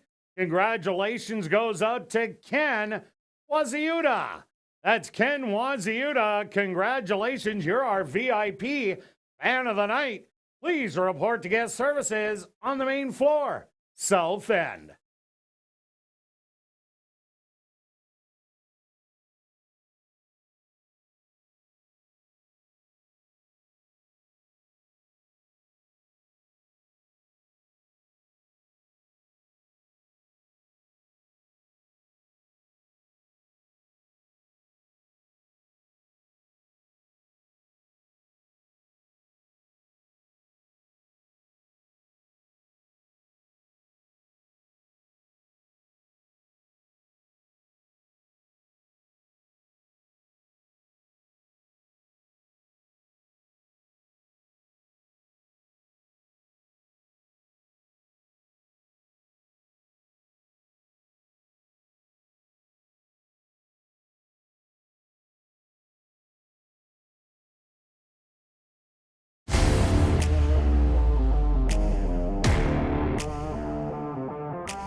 And welcome back down the paddock for race number 4, kicking off Jackpot Pick 5 wagering with a $5,000 claimer for 3 and up maidens. They're going to go 7.5 furlongs.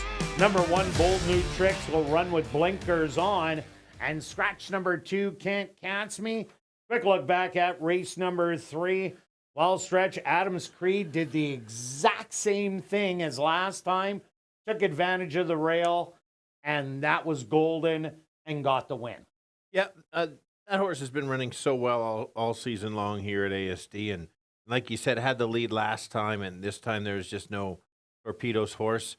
And, yeah, another good horse race. There's so much going on, back and forth moves during the turns and everything. Very exciting race. Maybe some of these people from Golden Gate, since it's unfortunately closing down, come on over to ASD next year. This was a $62.50 claimer that's already made $30,000. It's a good selling point. You like Absolutely. that? It's a great selling point. We've seen how good they've done. And, yeah, that'd be great to see a bunch of them show up here. We would love it. All right, on to race number 4, Stretch. Who do you like? Okay, let's go to the outside horse. Is the current favorite, deserves to be the favorite. It's dropping from maiden special weight the last 2 races. Running against some of the better horses. You just kind of look at the field and some of them in there. Just based on kind of class and the figures that this horse should get a nice stalking trip, kind of take over, dropping all the way to the bottoms. The trainer and owners are thinking, well, let's just get this horse a win, and this is the spot. Yeah, I agree with you on the 8. I also like number 3, looking for kicks. Had 2 good second-place finishes at the 10,000 and maiden 5,000 level. Little muddied up with the 2 starts that were for maiden allowance. But last time out, it showed that really good late closing kick to only lose by a narrow head. Needs a little bit of a pace battle up front, as this horse does not have a lot of early speed. But I just like how when it's near the bottom, runs really well. Absolutely. And we both have the 7. That's my second pick, your third selection. Really woke up last time, showed some good speed, just got beat late. They had blinkers today. Could be the controlling speed, and that's always dangerous. Yes, post race number 7, but post position 6. There's not a lot inside. This horse could just go. Fraser could just gun this horse, grab the leads, try to steal it. That's kind of my upset horse to beat the 8, because this horse could go gate to wire. Definitely. Also look at number 6, Salto Del Lupo. Here's another horse that kind of woke up last time out. Was beaten by 10 lengths 2 outs ago, making its second start of the year, but the winner won so easy by 8.5. Then the comeback race was so much better. That was a 4-horse photo that Salto Del Lupo only lost by a narrow neck, and that was like a half a head behind, looking for kicks. Salto Del Lupo, not sure if this horse will like the extra added distance, but Murray Duncan will have it ready and pointed towards this race. Yeah, he always does. Going to the 5-horse, this horse is another one that finished second last time in a photo with my second selection. So I like that one. I should like this one a little bit too. This horse was sitting just back, closed. Certainly sitting in there. Possible upset horse going off at 6-1. If the 8 fires, it's going to be tough to beat, but certainly can be in the exactors or the tries. And number 1, Bold New Tricks, is taking a drop in class from the maiden allowance level. Lost to He's a Doozy, who we've seen come back and win for the allowance non-2 lifer. Adds blinkers on today. So maybe Bold New Tricks, after having a troubled start at Pleasanton, the first lifetime start, never really got into it last time out. Maybe the blinkers is going to be the big key to Bold New Tricks, and it does draw the inside. Yeah, and the last one is the 4. Take a look at this workout coming in on August 7th. Trying to show some speed. It looks like they're going to maybe try something here, get this horse wake up. I have liked this horse in the past, it going on the turf 1 mile and 16th, not on the turf, but I felt that this horse could handle the distance. Didn't 2 back, but maybe the trainers figured something out here that maybe could wake this horse up, and you're getting a big long shot at 17-1. All right, let's go to our wagers. Jackpot pick 5 time, a freshened up jackpot. It's at 0 Stretch, so I think I'm going to take it. Okay, well, this is sometimes the time to grab it. There's already 23,000. Appreciate the support, everybody. And let's see how it goes. I've just got a small ticket. Take 7-8 with 3, 4, 5, 6, keen to 3, and then 2 and 7, and then 1, 3, 7, 8 to finish it out. And they I'll play a pick 3, $5 one. 8 with 3, 5 with 3. All right, now I'm going to take 3, 7, 8, then I'm 5, 7, then 3, 4, loading up with 5, 6, 7, 8, 9, and rounding out with 3 and 8. That's $24. And show parlay, I'm still a live stretch. You're not, but you're going to buddy up with me now. We're going to split it. We're going to team up here. And we're going to put that 28 to show that I got now on number 8. Oh, man, oh, man. Good luck with all your wagers here in race 4. And we'll see you back for race 5.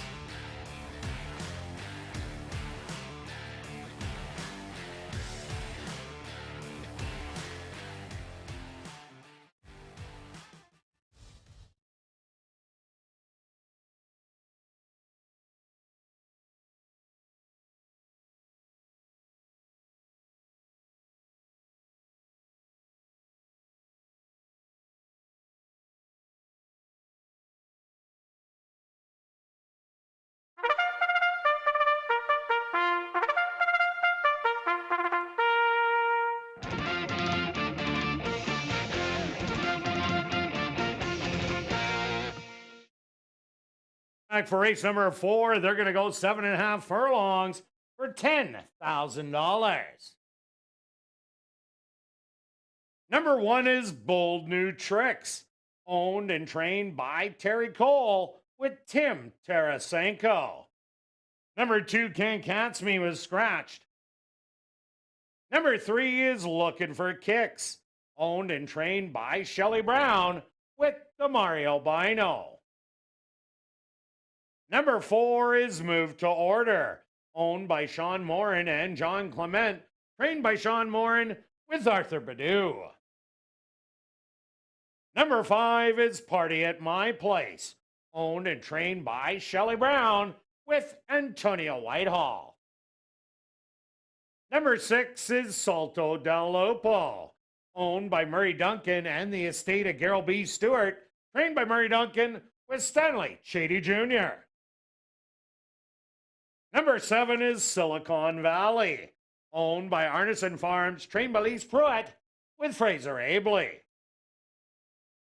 Rounding out the field is number 8, Oh Man, owned by Brent and Heather Rymack, trained by Brent Rymack with Neville Stevenson.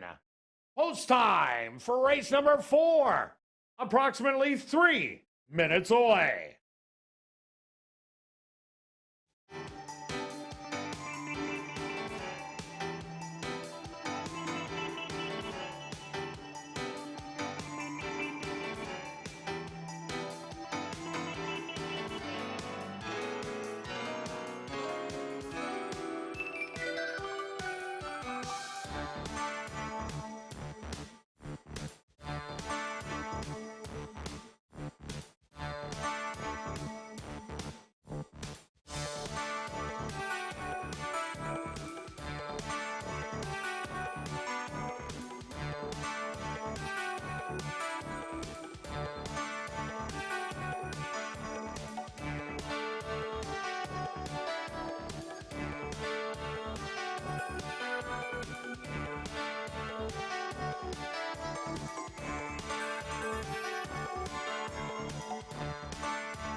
It's now 2 minutes to post time at ASD.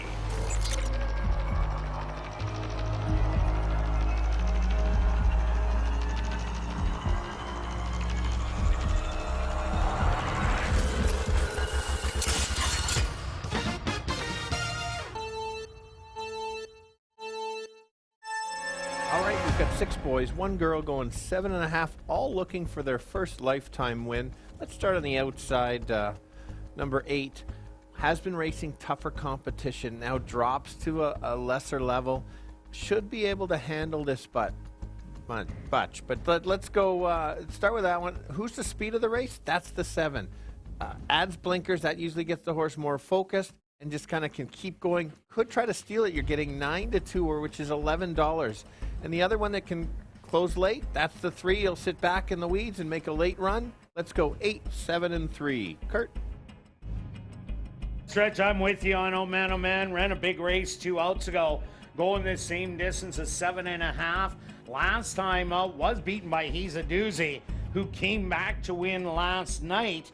And Viral was a favorite in there, and Finalized was also well bet. So this big drop is absolutely perfect for Oh Man. I also like number 3, Lollipop Kid, has done well at the bottom maiden claiming ranks, showing a big late run in Silicon Valley. As you said, it's the horse that's going to try and steal it. So I'm 8, 3, and 7. Good luck here in race number 4.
It's post time.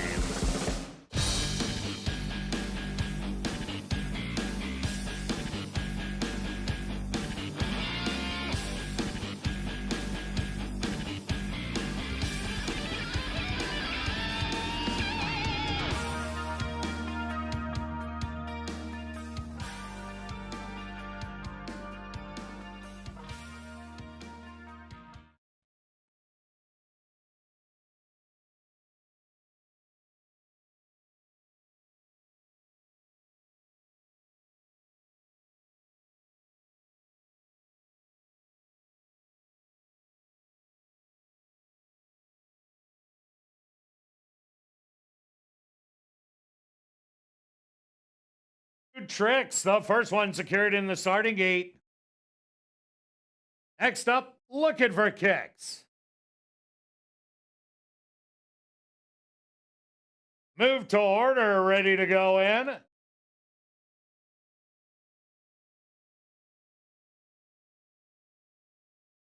Next up, Party at My Place.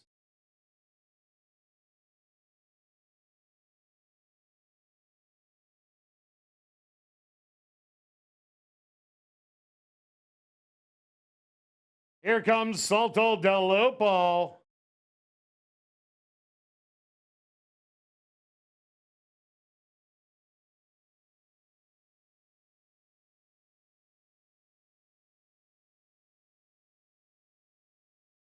Just two left to load.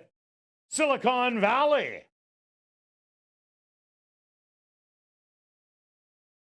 And just waiting on the 2-1 favorite. Oh man, oh man. The field is set. They're at the post.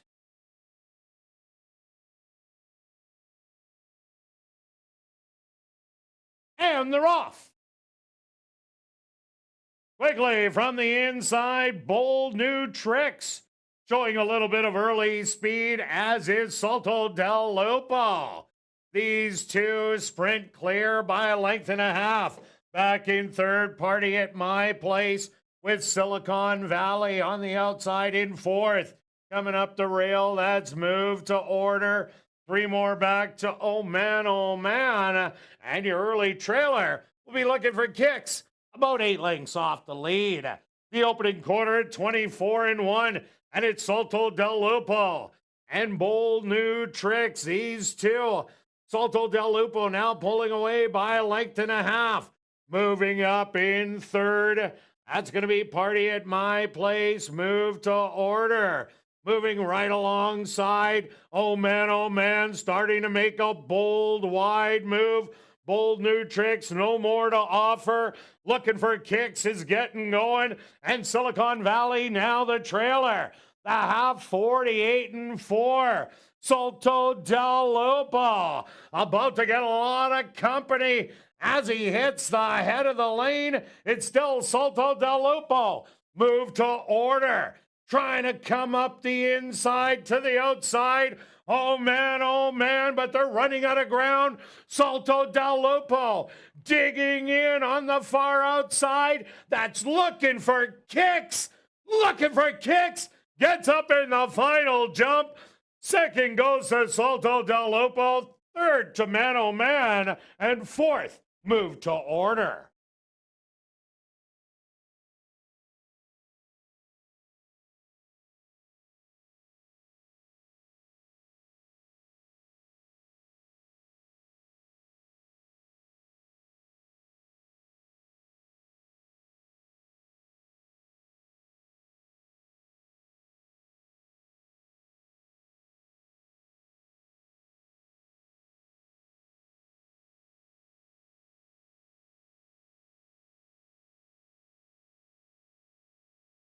First opposed to number 3, looking for kicks as your race winner. Second goes to number 6, Salto Del Lupo. Third to number 8, Oh Man. And fourth to number 4, Move to Order. They went the opening quarter 24-1. The half 48-4. 6 furlongs, 116. 7 furlongs, 129-4. Time for the 7.5 furlongs, 136-1.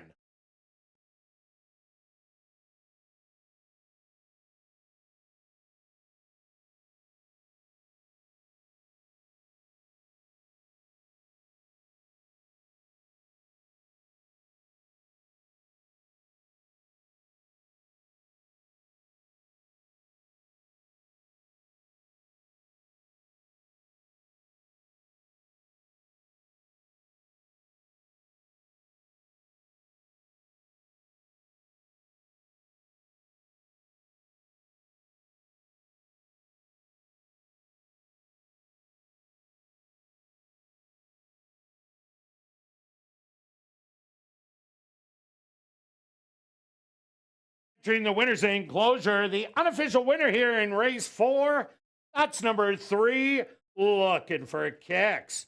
Looking for Kicks is a big gelding, 3 years old, by Looking at Lucky. Out of the mare Chamade by Flatter. Owned and trained by Shelley Brown. And ridden to victory by Demario Bino. Time for the 7.5 furlongs. 1:36-1.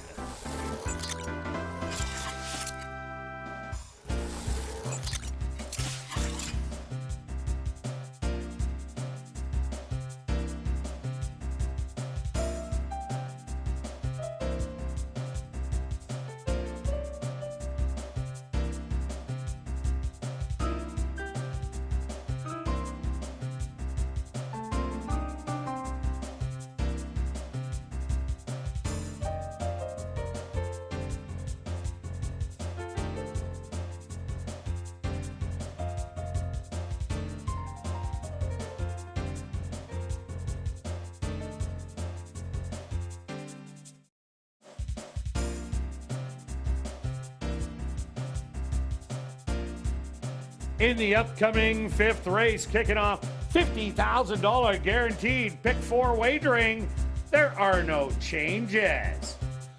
We'll carry on with the rest of the changes for the pick 4. Turning your programs to race number 6, Runaway Hurricane. Please take note, in the last start on August the 8th, did not wear blinkers, but will wear blinkers today. And there's no changes in race 7 or 8. $50,000 guaranteed pick 4 wagering starts right here in our VIP Fan of the Night race. They'll go to post in 15 minutes.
And ladies and gentlemen, in this evening's Chase the Ace, Cheryl was the winner. She picked the ace of hearts.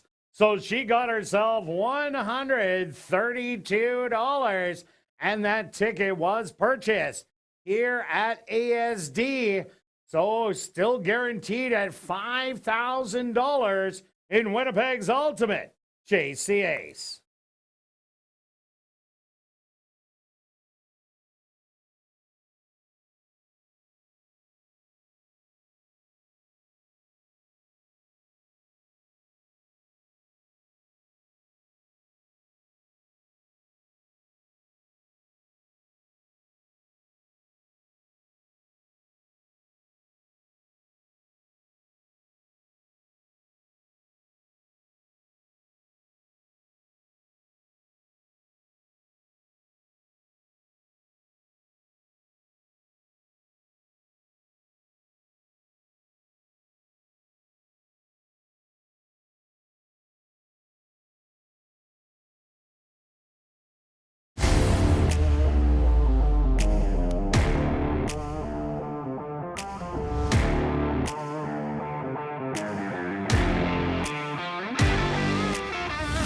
Welcome back down paddock 4, race number 5. We have a $7,500 claimer for Manitoba, Saskatchewan, North and South Dakota bred maidens 3 and up. They're going to go 6 furlongs. Quick look back at race number 4. Well stretched, looking for kicks. Was well back, looking at the field, but really kicked it in late. Yeah, absolutely. You like how I worked that in? You did. That was excellent. That was your maiden special weight horse, and then they dropped and made a late close. Clearly, this horse is better going long and made a really nice move, too. Did it ever? So it really tells me the track is more than fair if you can come from back that far back. And so, because the leader, the 6, was dueling. So you had both of them showing up. So and still lasted all the way to the wire. Correct. All right, on to race number 5. Stretch, who do you like? Okay, I'm going to start with the 5-horse making that maiden special weight dropper into the claiming race. The key to this one is what happened last time. If you can ignore that one and then just look at the previous second and third back, this horse would be a big favorite. I kind of like that this horse has got that last race worrying people because you're getting 4-1. I'm taking a shot with them. There's a workout since the last race, which is always important. So get this horse back on track in the spot to win. This is his easiest spot. Yeah, no doubt about it. A huge drop in here. I like number 7, I'm a Star. This horse has 4 second-place finishes this year out of 5 starts, and the one time it did run bad, it had trouble in the gate. Had trouble in the gate in 3 out of the 5 races. Last time, I think, was the best race as the horse sat off the early speed, made a bold move, took the lead, but couldn't hold off valid defense late. I just like how this horse has a little bit of rating style now. So I'm going to the 7. I'm a Star. And if they happen to give this horse the lead, I think it's long gone today. That's fair. Let's go to the 3, one of the 4 girls in here. And this is one of the only 4-year-old filly in here. Last race, this horse went 7.5, and I said after the race I didn't think this horse could get the distance. Showed good speed early. Now cuts back. If you take a look at the race on July 24th, that's the key race. I like that race. Can stalk. May try to go to the lead, but just that cutback's going to make a big difference. Getting 6-1, a little lower than the morning line, but still pretty good value. I've got to use this one. Yeah, another horse I like a bit in here is number 1, Keystone Cash. Ran a good race 2 outs ago as the horse was bumped at the start. Had trouble in the last 3 starts, or 3 of the last 4, but still ran a credible 3rd last time out. Broke 6th out of the rail, went along and ended up being 5th, but that was only a couple lengths behind the 8 GB's Turbo. With that rail trip today, maybe if a bunch of them go out to the front, Keystone Cash will really take advantage of that, maybe slip in and get you a big price, currently 12-1. Absolutely. Let's go to a horse similar to your I'm a Star is the 4, But the key here, I do like this, similar to the 3, showed some a nice move going long, then cut back, lots of second and thirds, but maybe today's her day. Yeah, definitely. Another horse, maybe take a look at, number 6, Mila Maria. This horse ran huge 3 outs ago at the maiden allowance level against the girls, only beaten a length of 3/4, then went a mile in the R.C. Anderson, didn't like that. Cut back to the maiden allowance level, but hit Island High, went wire to wire. Double Barrel Delight has also come back to win since then. This is the easiest that she has ever seen, and that's why only 7-1. For sure. And let's take a look at the let's take a look at the 2. I like the 2 for a couple reasons. It's very lightly raced. First time out was didn't show much at special weight, then drops down, but then showed something. So it's one of those horses that can kind of improve a little bit with each race. You're getting 18-1. Can the horse win? Not so sure, but there's so much upside where some of the others have had so many starts that you kind of know what you get. So if you're playing maybe a try, you might want to include this for 3rd or 4th. And number 8 is GB's Turbo. Had a couple of good 2nd and a 3rd place finish in the last 4 starts. Showed speed, fell back a little bit late, but is always showing speed. They might let this horse get loose on the front end if Star elects to come off of it today. So GB's Turbo might be able to go a little farther. And Jerry Gorno did have a good day yesterday. He's trying to double up again today. So that horse does have a chance. Let's go to our wagers here in race 5. Picked 4 times stretch. What do you have? I've got 2 tickets. Oh, imagine that. Let's start off with the key the 5. And then we'll see, then key the 3, and then take a bunch, and then bunch at the end, 1, 3, 7, 8. In case the 5 isn't keyed, but now I can get it twice, 3, 4, 5, 6. Keying the 3 again with 2, 7, with 1, 3, 7, 8. That's kind of how I play the ticket. I don't see Amma. Nope. Okay. It's all yours. She is all yours. I'm going to take 5, 7 in here, then the 3 and 4, 5, 6, 7, and 9, and round it out with 1, 3, and 8. That's a $48 ticket. And show parlay stretch. We're still in. We are still in. Let's go. All right. The 7. I'm Star. $29 to show.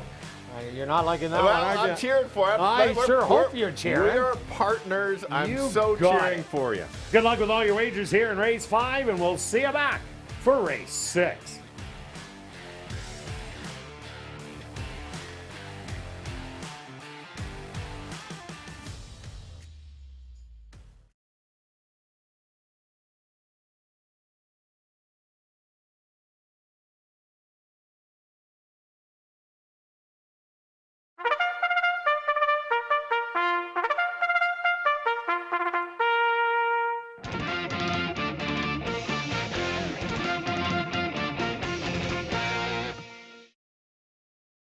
Back for race number 5, our VIP Fan of the Night race. They're going to go 6 furlongs for $10,000. Number 1 is Keystone Cash, owned by Sylvia Harabchak, trained by Devin Gittins with Dwight Lewis. Number 2 is Pay It Forward, owned by Brent and Heather Rymack, trained by Brent Rymack with Neville Stevenson. Number 3 is Milan, Ohio, owned by Pat Murphy, trained by Mike Taphorn with Praven Badri. Number 4 is Big Energy, owned and trained by Devin Gittins with Ronaldo Cumberbatch. Number 5 is Going Success, owned by Jerry Lambert and Lynn Matthews, trained by Tom Gardapi Jr. with Ronald Alley. Number 6 is Mila Maria, owned by High Road Stable, trained by Tiffany Husbands with Antonio Whitehall. Number 7 is Star, owned by Chrissy DeJarlis, trained by Ryan DeJarlis with Jorge Carreño. Rounding out the field is number 8, GB's Turbo, owned by Henry Witt Jr., trained by Jerry Gorno with Siobhan Bell. Our VIP Fan of the Night race. Here in race number 5, they'll go to post in approximately 3 minutes.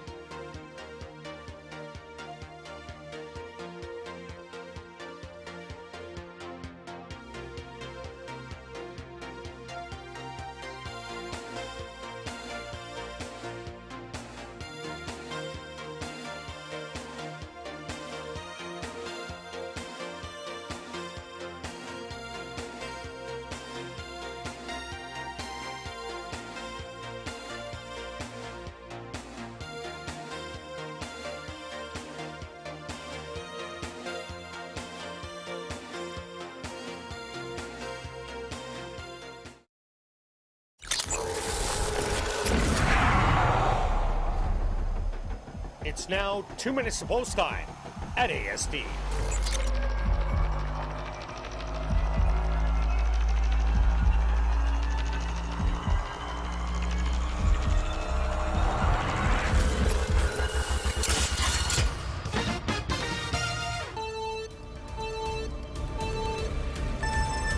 All right, we've got 4 boys, 4 girls looking for their first win, going 6 furlongs. As you can see, evenly bet race. Let's start with the 5 horse going off at 4-1, 2 and 3 back. That's a good race to look at. Drops from the higher level into this bottom level. It's now or never for him. I think it's today.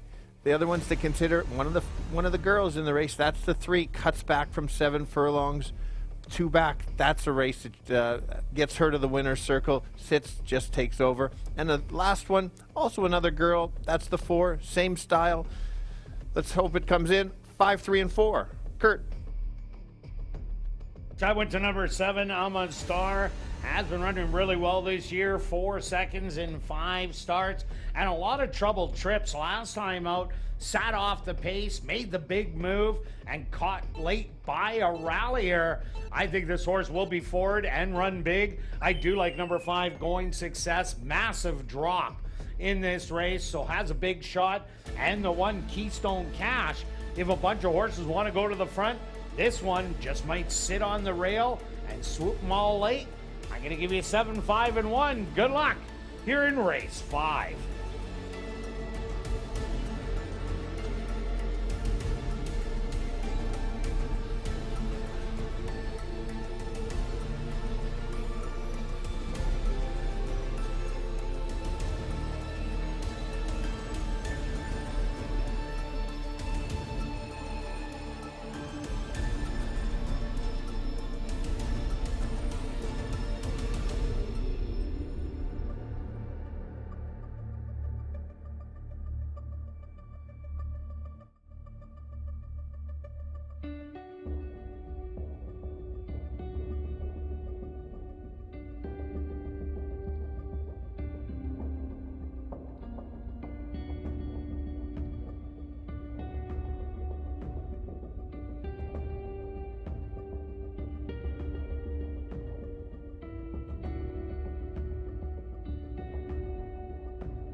Keystone Cash, the first one in. Next up, Pay It Forward.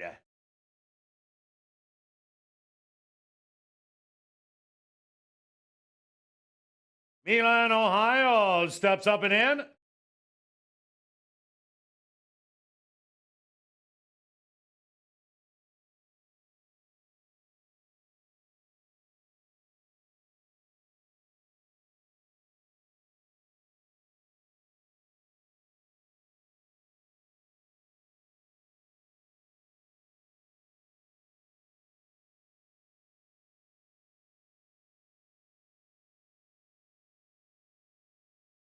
Big Energy, the co-favorite at 5-2.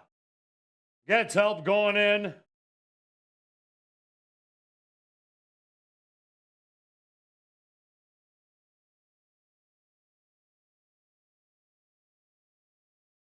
Mila Maria is next.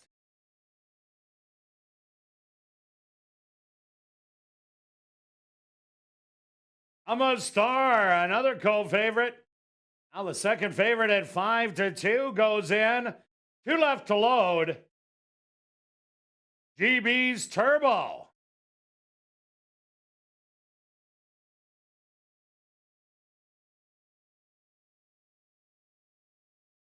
Now just waiting on the 2-1 favorite. That's Going Success.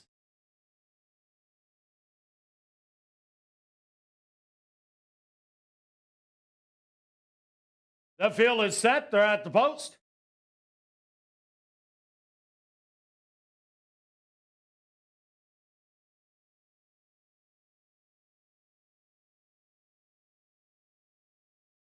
And they're off.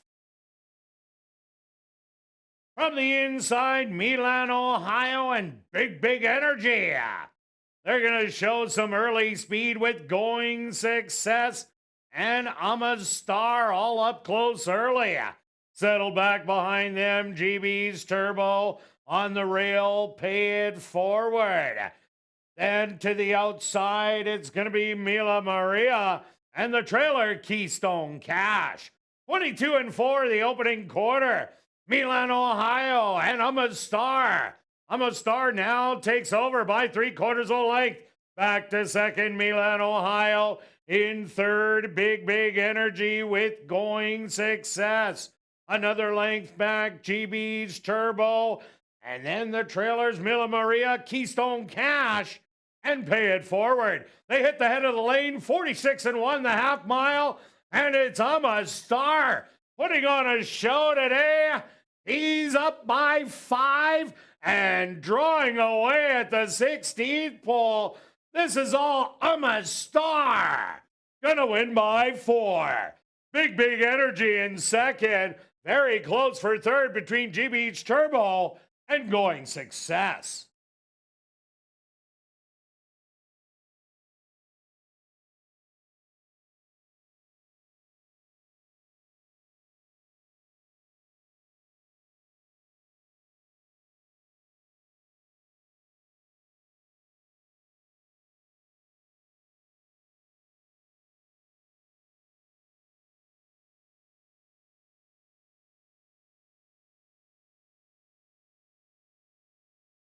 Close to number 7, I'm a Star as your race winner.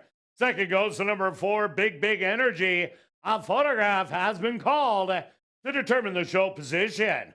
They went the opening quarter 22-4, the half 46-1, 5 furlongs 59-2. Time for the 6 furlongs 113.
Now entering the winner's enclosure, our unofficial winner of the VIP Fan of the Night race, that's number 7, Star. Star is a big gelding, 5 years old, by Tom Shy. Out of the mare, putting on airs by Broken Vow. Owned by Christy Desjarlais, trained by Ryan Desjarlais, and ridden to victory by Jorge Carreño. Tied for the 6 furlongs, 113. Number 7, Star, was proudly bred right here in Manitoba by his owner, Christy Desjarlais. Results of the photo show number 5, Going Success, finishing 3rd. 4th goes to number 8, GB's Turbo.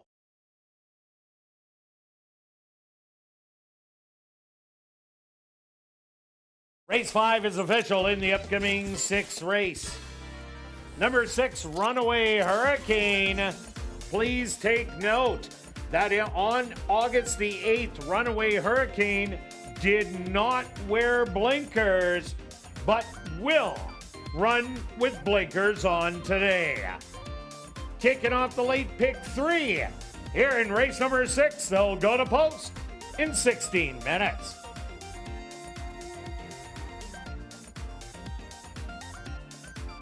Be sure to join us for the 3rd and final Manitoba Night Market and Festival of the year, which takes place this Sunday, August the 27th. Featuring food trucks, local artisans, vendors, beer gardens, kids' activities, live music, and more. Tickets are just $7, 5 and under are free. Go to asdowns.com for more information.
And welcome back down the paddock for race number 6 for this $5,000 claimer for 3-year-olds and up that are non-3 lifers.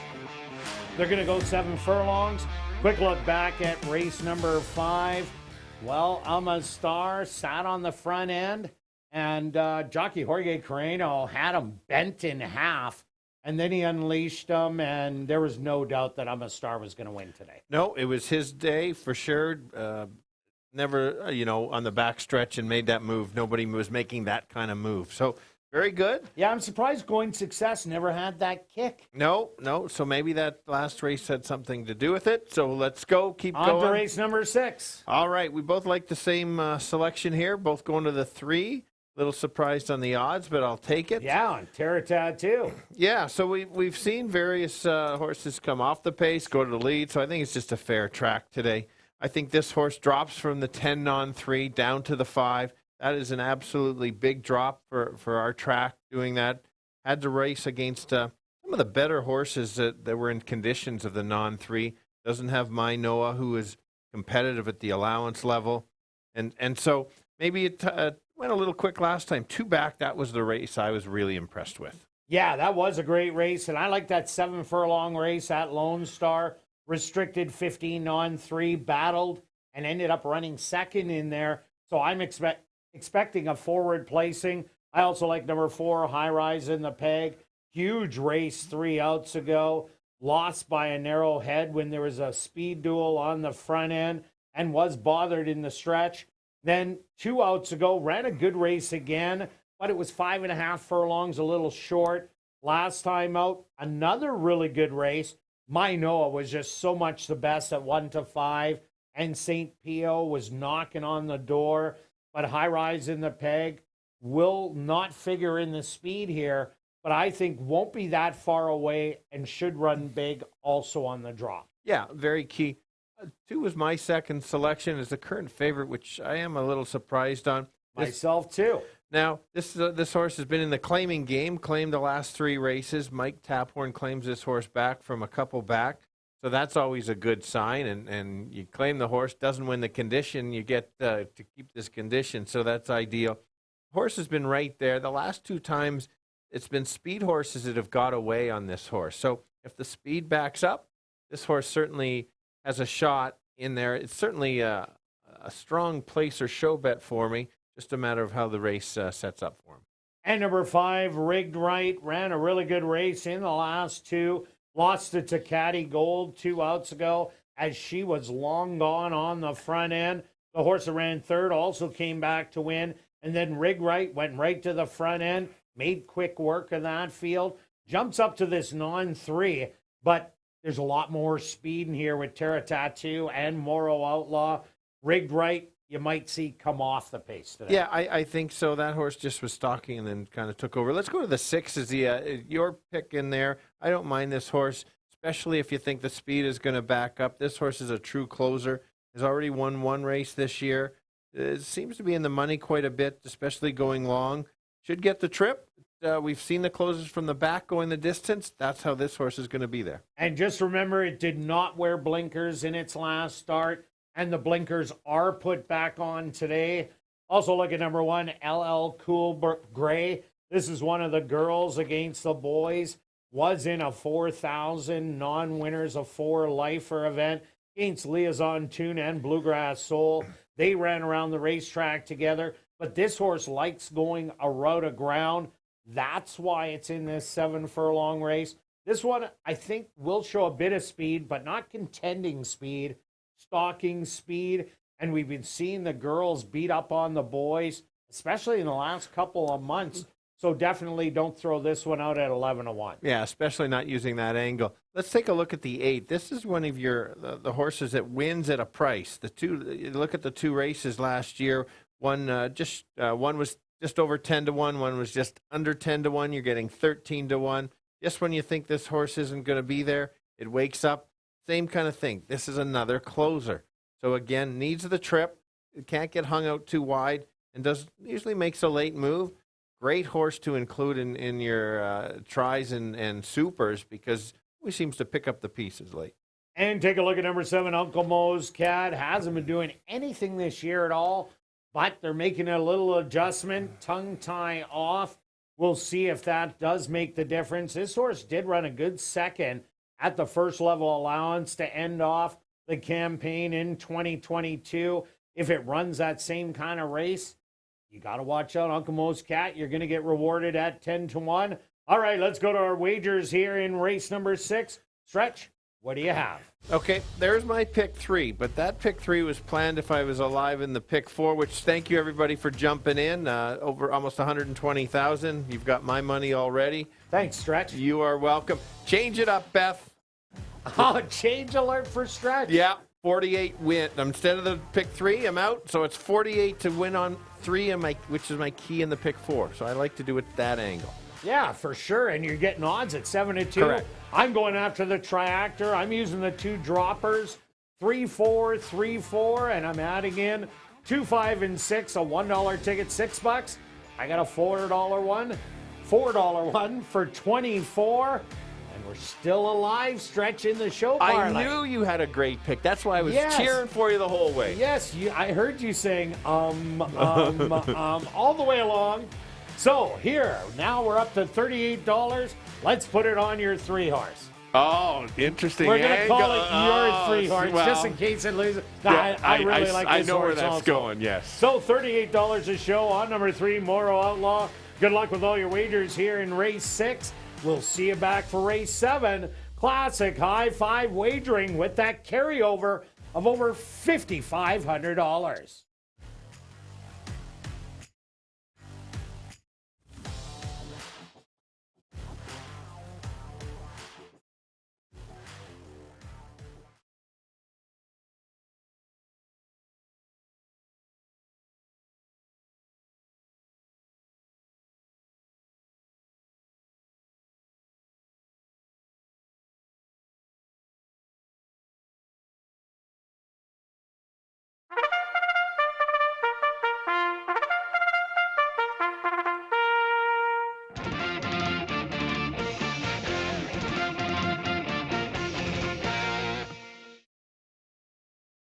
On the track for race number 6, they're going to go 7 furlongs for $10,200.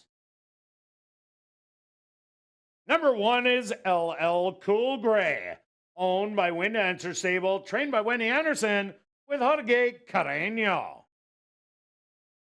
Number 2 is Terra Tattoo, owned by Mel Gimas, trained by Mike Taphorn with Neville Stevenson. Number 3 is Moro Outlaw, owned by Henry Witt Jr., trained by Jerry Gorno with Arthur Badu. Number 4 is High Rise in the Peg, owned by 2 Points Ranch, trained by Tiffany Husbands with Antonio Whitehall. Number 5 is Rigged Right, owned by Andre Ellis, trained by Michael Rowe with Fraser Abley. Number 6 is Runaway Hurricane, owned by Evan Salmond, trained by Elton Nicky with Chavi and Chow. Number 7 is Uncle Mo's Cat, owned by Murray Duncan and the estate of Gerald B. Stewart, trained by Murray Duncan with Stanley Shady Jr. Rounding out the field is number 8, Bear Me a Moment, owned by Carol Brown, trained by Alan Brown with Ronaldo Cumberbatch. Post time for race number 6, approximately 3 minutes away.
It's now 2 minutes to post time at ASD.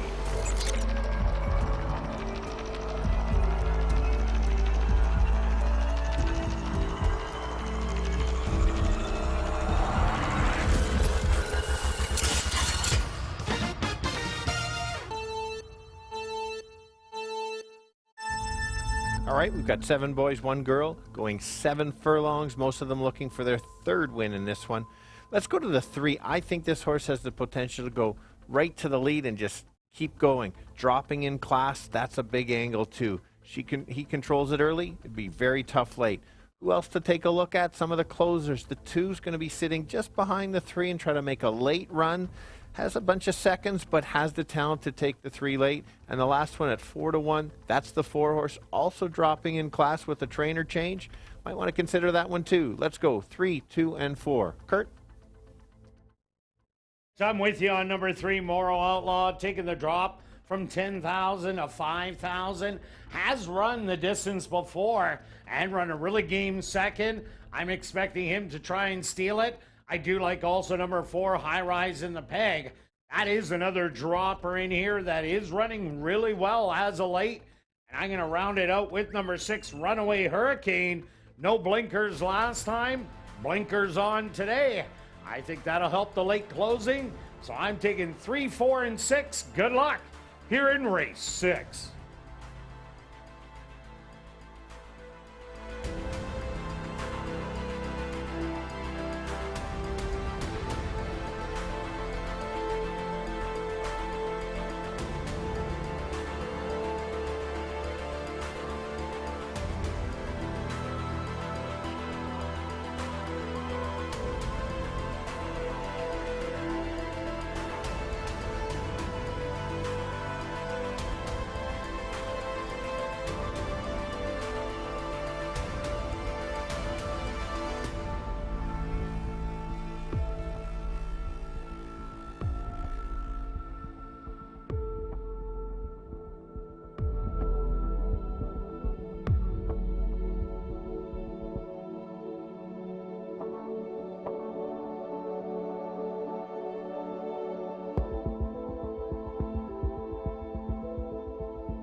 It's post time.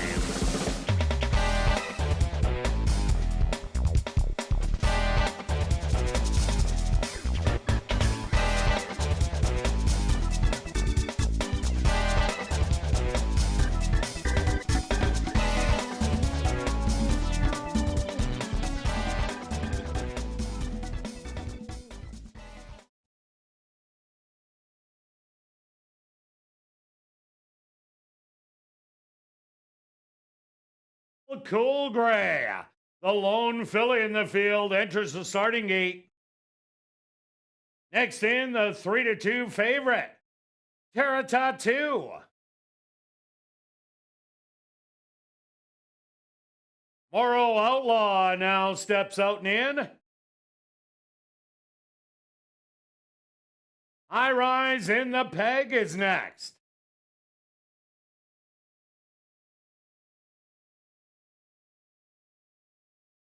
Here comes Rigged Right.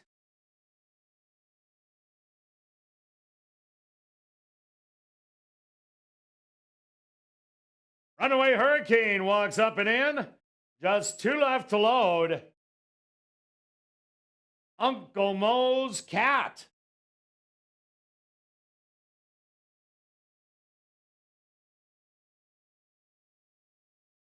now just waiting on Bear Me a Moment.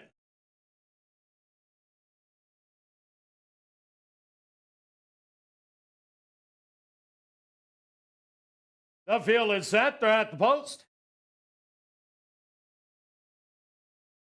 And they're off.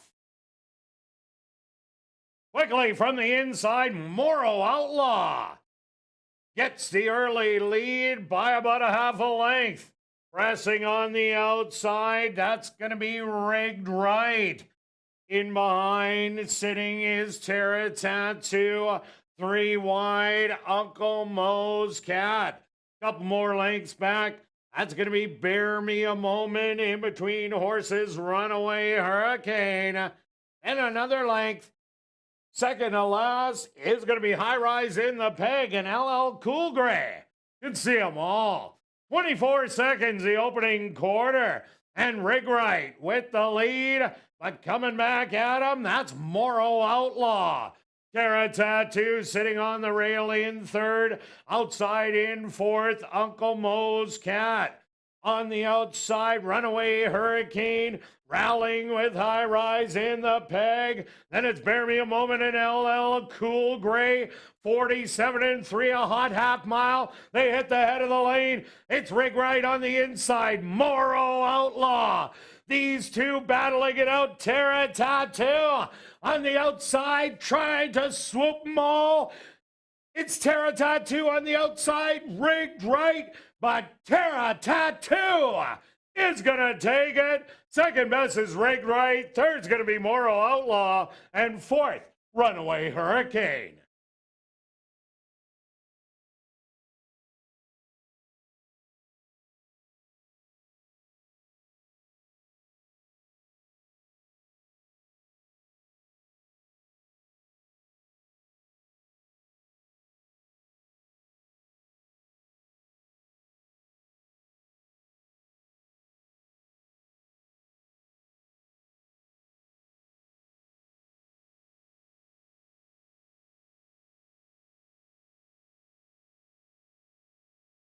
It's supposed to number 2, Terra Tattoo, as your race winner.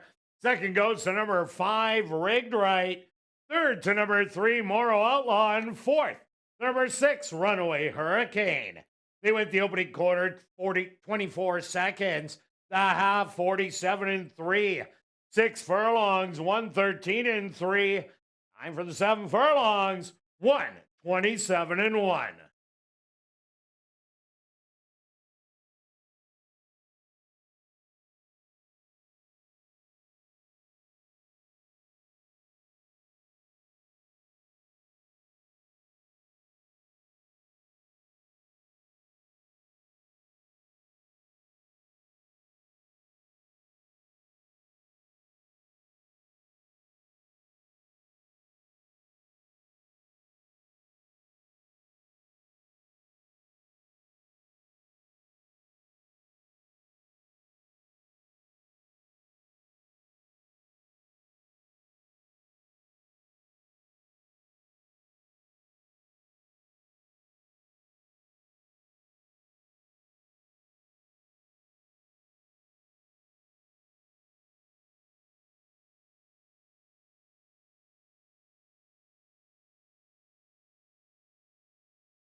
The winner's enclosure, the official winner here in race number 6. That's number 2, Terra Tattoo. Terra Tattoo is a big gelding, 4 years old by Hyper. Out of the mare, La Quinta Queen by Gone West. Owned by Mel Gemus. trained by Mike Caphorn, and ridden to victory by Neville Stevenson. Time for the 7 furlongs, 127-1.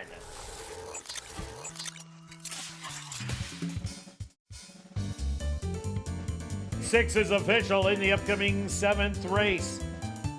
Classic High Five wagering. There are no changes. There is a carryover in the Classic High Five of $5,528, and they'll go to post in 15 minutes.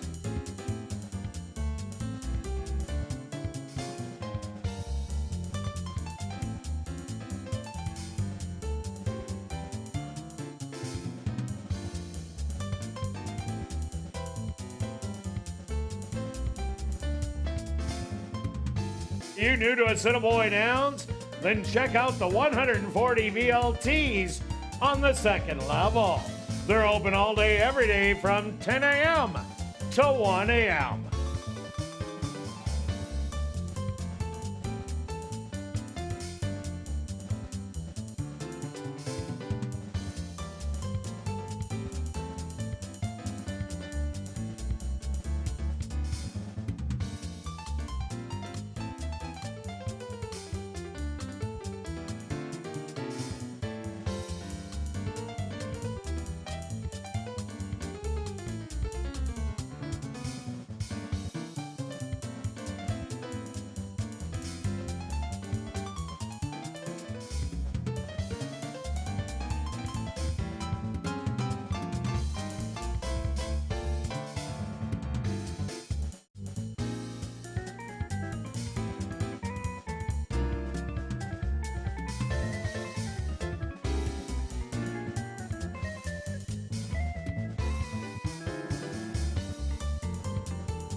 And welcome back down the paddock for race number 7, Classic High Five Wagering for the $7,500 claimer for 3-year-olds and up.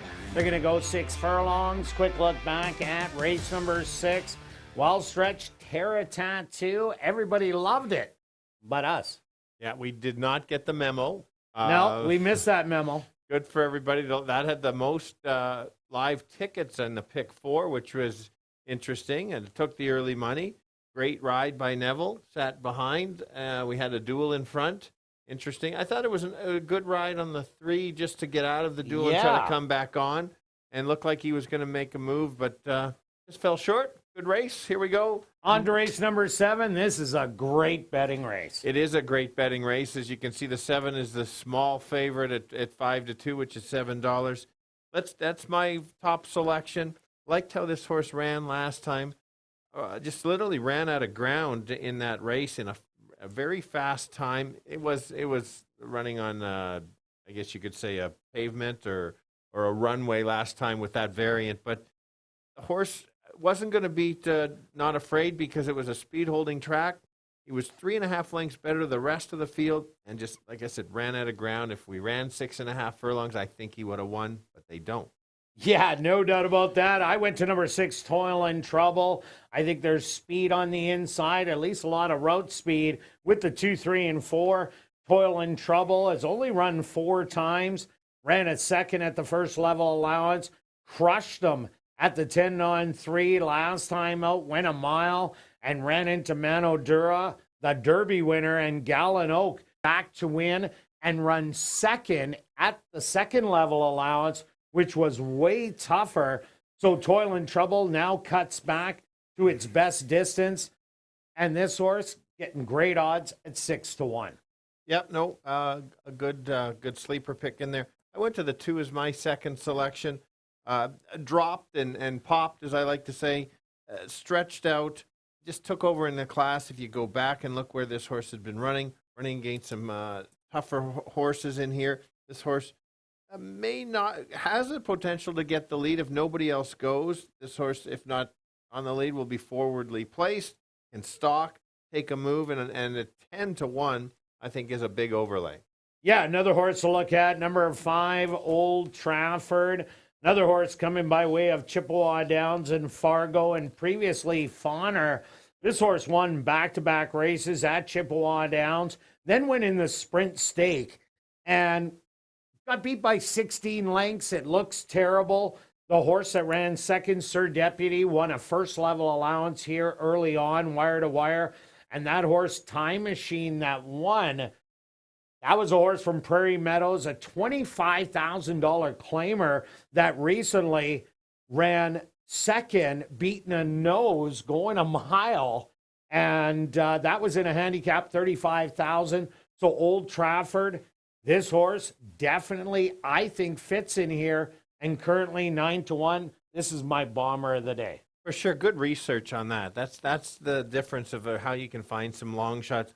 The 4 horse is the horse that I'm hoping doesn't get too far back. This horse is a game horse, likes to be in the money a lot, is 9 of 11 in the money. A little bit better going longer, but you can see the first start for 55 was right there and was close to the pace. I don't think you can leave this one out. Yeah, another horse to look at, number 9, Smart Call, is jumping up here. Did lose at Fargo to Holy Muchacho, and that was a horse that won 4 out of 5 races.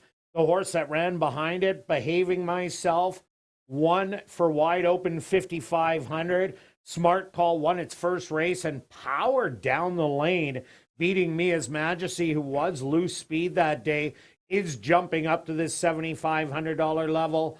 But the way it ran, you can't leave it out. Oh, and let's take a look at almost the longest shot on the board, and that's the one along the rail. 4 for 4 at the distance, 5 of 6 at ASD. Had a bad beat a couple starts ago, but this horse finished third to my top selection. So if you think my top selection can win it, this horse certainly can be right there. Only lost by 4 1/4. Gets the rail trip. Could get a good stalking trip. It's at this level, certainly to be in the money somewhere. Yeah, number 3, Lab Rat, 2 outs ago, going 5.5 furlongs. Had to chase after the speed, a hand carved. and hand carved just looked so good going wire to wire. Then it was running against Gallon Oak, who ran absolutely massive in there. Lab Rat ran for about a half a mile. Might like this cut back to the 6 furlong distance, showing a little bit of speed. Does have an outside shot at a big price. For sure, and let's talk about the 8. You can't leave this one out, 6-1. He's 10, but he still tries, and last time he broke a little bit slow and then finished with some run. That was a speed day. It's difficult to make up ground on a speed bias day. Jared Brown claims this horse back, who he's had this horse for a while. He knows the horse. I think the horse should only improve off that off the claim. All right, let's go to our wagers here in race number 7. Stretch. There's a carryover in the Classic High Five. I wonder what you're doing. Yep, let's try to grab it again. We're going to take the 2 and 7, and then 2 and 7 with your horses in there, 4, 6, and 8, with 1, 4, 6, and 8. Finish it off with 1, 4, 6, and 8. Just a small ticket of 36. It's kind of against my rule because there are 9 horses and it's such a tough race, so I couldn't go all in. If it doesn't go, I'm going big in the 8th race if it carries over. So Beth, just give you a heads up. All right, now I'm going to go a $2 exactor box, 5, 6, 8, 9. You can do a $1 one for 12. I'm doing a $2 one for 24. And alive in the show parlay, we are, Stretch. That was my pick, I thought, right? That was all me? Oh, of course it was. Okay. All right, now here in race number 7, we're up to $53. Let's go to number 6, Toil and Trouble. $53 to show. Good luck with all your wagers here in race 7, and we'll see you back for race 8.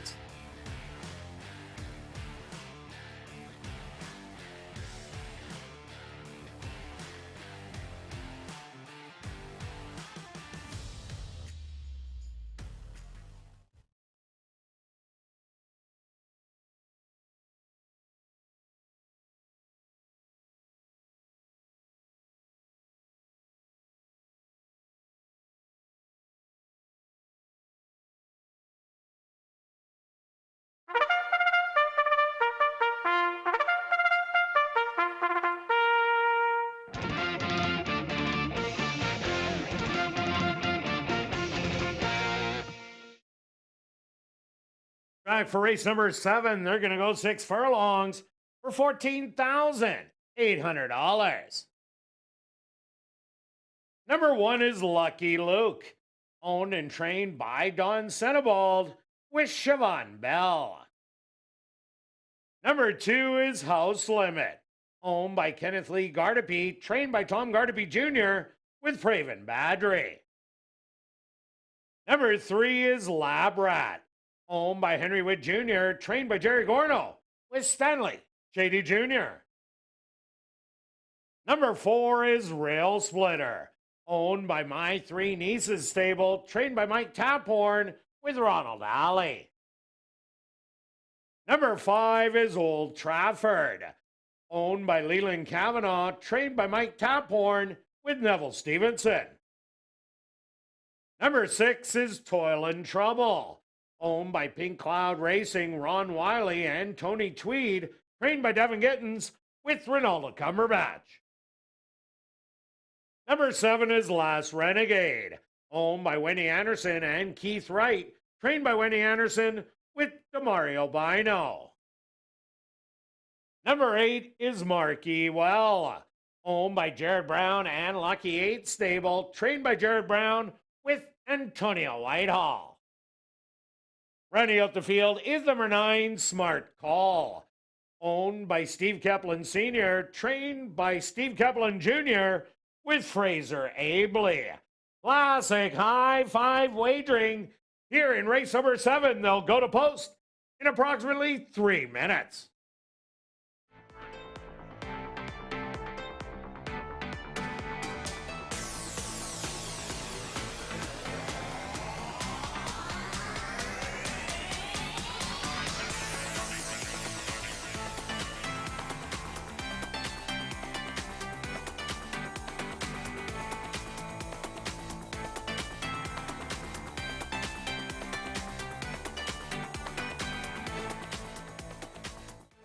Gentlemen, turning your programs back to race number 6, we had a claim to report. Playing for $5,000 was your race winner, number 2, Terra Tattoo, playing by All for One stable trainer Shelley Brown.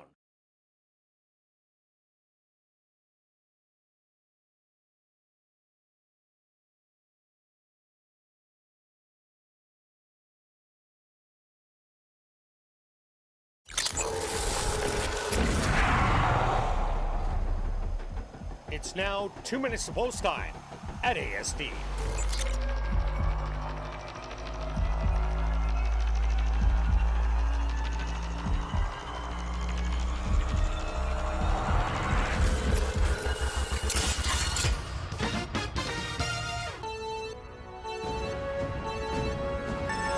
All right, field of 9 boys going 6 furlongs. Highly competitive. Don't believe me? Take a look at the betting board. Wide open.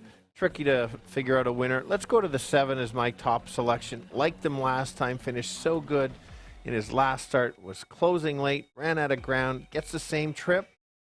Similar field. I think the horse can get there. Getting a good price. Horse that's going to be on or near the lead, that's the 2 horse. This horse has a back class that could show some speed or at least sit just off and make a late run, getting 5 to 1. And the kind of the consistent horse that's in the money just has to be not too far back. That's the 4. So let's go 7, 2, and 4. Kirt. It's tough if you look at our picks. 6 different horses. I went to number 6, Toil and Trouble.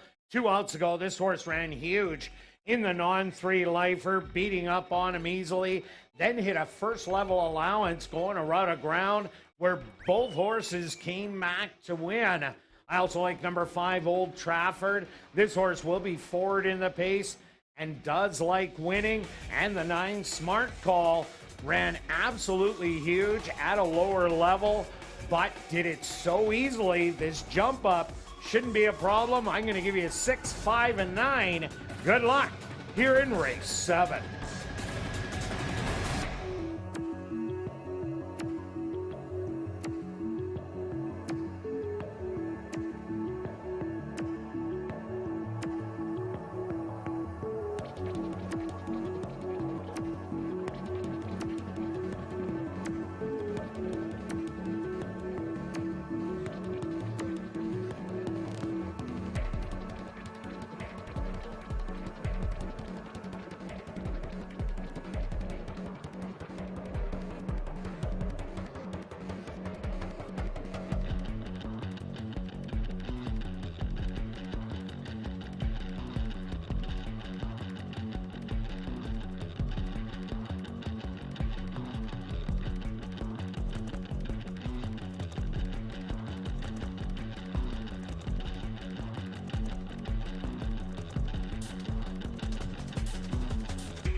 The gate will be Lucky Luke. House Limit walks right in.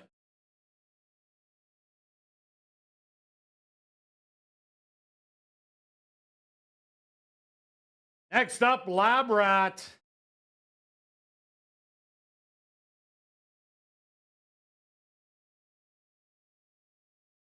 Rail Splitter's turn.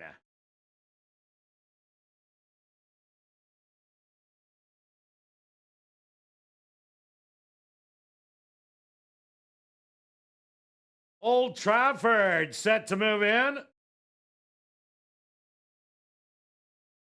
Toil and Trouble will be next. The 5-2 favorite, Last Renegade.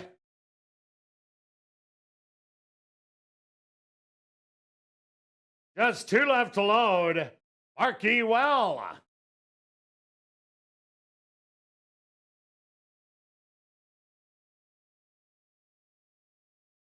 And now just waiting on Smart Call.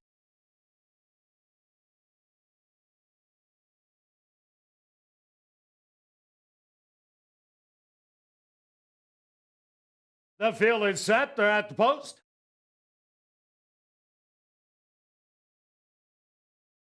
And they're off. Breaking a little slow was House Limit.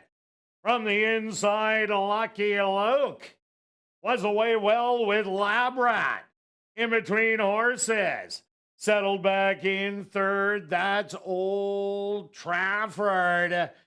Also coming up the rail. That's going to be Rail Splitter and House Limit. Packed out 4 wide is Smart Call, who's close up early. Then it's Last Renegade. And your early trailer will be Toil and Trouble. 22-4 the opening quarter. And it's Lucky Luke and Lab Rat. Smart Call. Ready to engage the leaders 3 wide. And make it a move. That's also Marquee Well. 46 to the half. They hit the head of the lane. It's Lab Rat in between horses. Lucky Luke and Smart Call now takes over the lead. It's Smart Call to the outside. Marquee Well coming with a late rally with Rail Splitter. Smart Call. Marquee Well hanging on for the win. Marquee Well's going to get it. Very close in between horses, between Rail Splitter and Smart Call.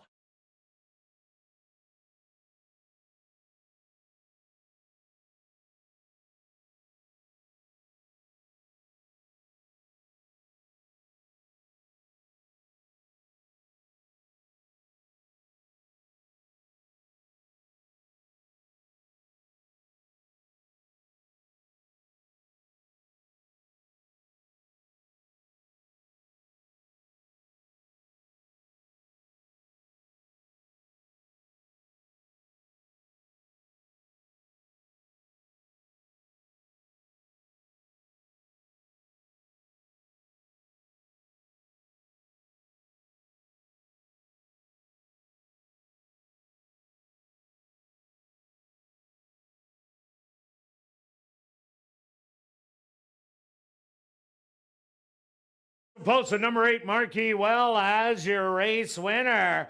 A photograph has been called to determine the place and show positions. They went the opening quarter 22-4, the half 46 seconds, 5 furlongs, 58-4. Time for the 6 furlongs, 111-4.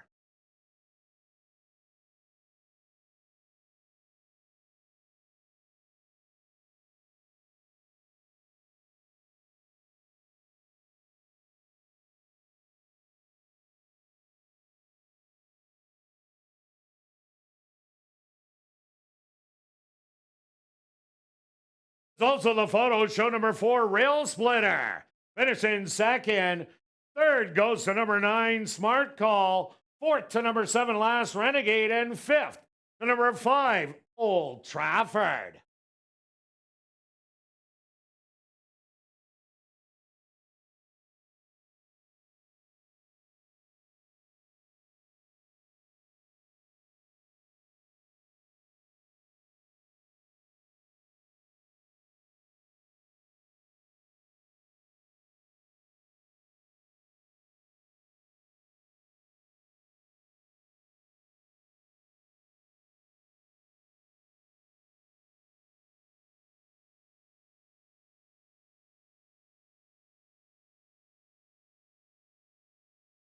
Now entering the winner's enclosure, the official winner here in race 7, that's number 8, Marquee Well. Marquee Well is a chestnut gelding, 10 years old by elusive warning, out of the mare Bird in Excess by Bird on the Wire. Owned by Jared Brown and Lucky 8 Stable, trained by Jared Brown, and ridden to victory by Antonio Whitehall. Time for the 6 furlongs, 1:11:4.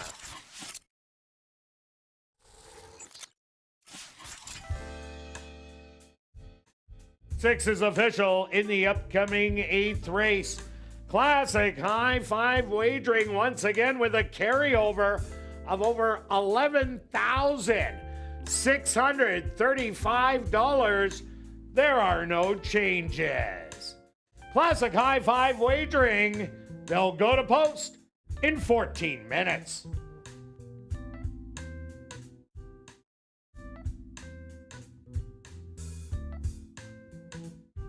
After the final race, be sure to head up to the clubhouse where our popular Crazy Hour kicks in. Beer, shots, and wine, just $4.75 and 25% off all appetizers. Plus 140 VLTs ready for action until 1 a.m.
And welcome back down the paddock for race number 8. We have an allowance race for fillies and mares 3 and up that are non-2 lifers. They're going to go 6 furlongs. Quick look back at race number 7. Well, the old guy, Marquis Well, gets it done again. He does. The race kind of set up. Jared knows the horse really well, and just he's a grinder. When he gets going, you just he wins a lot of races, so you can never leave him out. You didn't leave him out in the pick exactor. Bit of a bad beat at the wire for a payout. The 4 got me instead of getting that 8-9 exactor, which was paying pretty good. Yes. All right, let's close out the week. It's been a interesting and profitable week if you hit the winners. It's not for me today, but there's always next week. But there's still the high 5 left for me. Oh, there definitely is. I've already called ahead to Beth. Okay. Here we go. Let's go to my top selection. Let's go to the 3. If Julie can find the 3 somewhere, walking around, we're looking for the 3. Anyway, let's talk about the 3. First start out, this horse looked like a world beater and broke and just absolutely crushed in a fast time for that day. And you can just see how far the other ones finished. He beat horse by 7. Second place was 7 again. So that's a good sign of how tough that race was. Then tried a stake race, was cut out wide going a mile. That was just not her race. Throw that race out. Comes back with a maintenance work. I'm hoping this horse runs back to 2 back and get the real I've got all night. Yeah, I ended up going to number 8, Cussing Cat. This horse ran a good race last time. What I liked, it showed an off-the-pace running style, sat back, made the big move, opened up, but caught real late by Otterpop, who did come back to win its very next start. Cussing Cat will be forward here in this race, and I think has a big shot to get it done. Yep, I don't disagree with you. It's not on my picks, but it's in my top 4 for sure. Let's go to the 1 along the rail, which happens to be the co-favorite. Should get a great trip along the rail. Showed speed going a distance. Crushed this some of these horses in here 2 back. Last time, the challenged Lady Cop. Lady Cop's turned into a pretty good runner herself. Entry mate should go to the lead. This one should sit just off, I would think, and try to make a late run. Yeah, another horse I like in here. I like number 2, Olive's Candy. Ran an absolute huge race in the Manitoba Oaks after running a good third behind Sparkling Silver and Silver Creek Lady, who ran around the racetrack together. Olive's Candy now cuts back in distance. And you do get a huge break in the weights here on the inside. Definitely, I'd throw this one in. For sure. And if you think there's going to be a bit of a duel, the one that's going to take advantage of this, that'll be the 7. This horse will be closing late for sure. It's kind of sitting back. The last couple, it was a nice race last time, was the favorite, but they were only going 5.5. Now you get 6. So 10-1 is this was the morning line favorite and goes off at 10-1. So a sneaky one to help make the high 5 pay. Yeah, no doubt about that. Another horse to look at, number 9, Sparkling Silver. Ran absolutely huge in the allowance non-2 lifer after breaking its maiden. Then went in the Manitoba Oaks and got a real wide trip in there. 5 wide on the first turn. Tried to keep with Reasonably Lovely and Olive's Candy, who were battling on the inside. Ended up tiring, but now gets to cut back in distance. Sparkling Silver, another great long shot to get a piece of things. For sure. I've got to talk about the 10. Again, came out of a race, was wide, doesn't like the distance. Did lose to Russian Pearl going the mile. But if you look back, this horse has beaten Russian Pearl once and can stalk. Is going to be a little bit wide, but Antonio usually can find a good trip for this horse. Kind of sets it up for a late close. Doesn't have a huge close, but certainly is game and in the money a lot. 7 of 8 in the money at ASD and 2 for 2 at the distance. So in the money. So that's a good one that I will be using. Yeah, another horse to look at, number 6, the Comrie Rule. This horse wasn't able to close last time out. Went off at long odds, beaten by 6 in the end. This is a closer in the field, so another time you think there's going to be a heated duel, this one might be able to fill in your super or high 5. For sure. A lightly raced horse is the 5 going off at 30-1. Won its maiden race, only at 4-1 after a couple not so good races. So clearly word got out this horse can run a little bit. So that's we saw one of those yesterday, lightly raced, won at big odds to help somebody win the pick 5. And the last look at number 4, Hatshepsut. This horse has run twice in the same condition. Hasn't had a good time, beaten double digits, both of them. This one will have to show more because this is a power-packed field. All right, let's go to our wagers here in race number 8. Let's start off with me. 40 to place on the 8th stretch. Start throwing out numbers. I'll be throwing out of a lot of numbers. I have called ahead for Beth. I had the pick. I know, it's not a try. I had the try. We know. It's the high 5. I spent small last race, spending a bit. Throw it up there, Beth, please. There it is. Lots of numbers. It takes a bit. I like 1, 3, 7, and 8 in the first 3 spots. I've added the 2 and then added the 10 in the 5th spot. It's 96. Yes, it's a little pricey, but this is a chance when there's a nice big carryover at a bunch of dead money. Stretch takes a shot.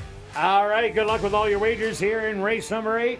We'll see you back Monday, 6:45 Central for ASD Live.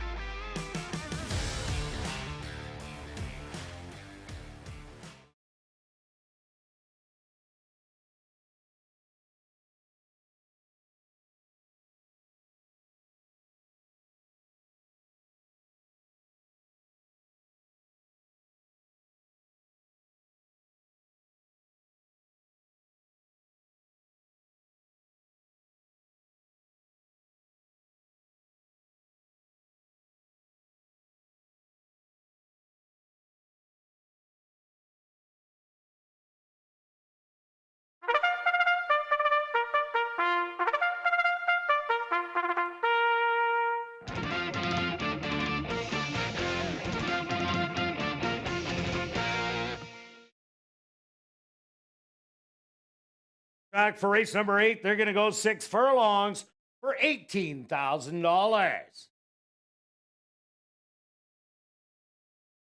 Number 1 is Russian Pearl, owned by Larry Falloon and Ron Wiley, trained by Devin Gittins with Demario Bino.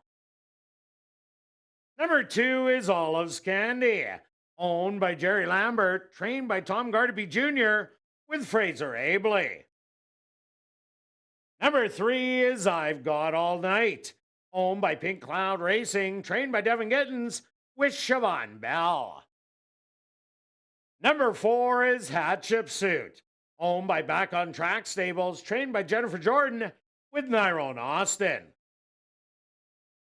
Number 5 is Island High, owned by Arneson Farms, trained by Lise Pruitt with Chavi and Chow. Number 6 is the Comrie Rule, owned by Carol Brown, trained by Alan Brown with Neville Stevenson. Number 7 is Danzig Starstorm, owned by Wind Answer Stable, trained by Wendy Anderson with Hodegay Carreño. Number 8 is Cussin' Cat, owned by Tom Payne and Elton Dickey, trained by Elton Dickey with Ronaldo Cumberbatch. Number 9 is Sparkling Silver, owned by 2 Points Ranch, trained by Carl Anderson with Tim Tarasenko. Rounding out the field is number 10, Mechanic Susie, owned by Tom Payne, Larry Falloon, and Elton Dickey, trained by Elton Dickey with Antonio Whitehall. Classic high 5 wagering here in race number 8. They'll go to post in approximately 3 minutes.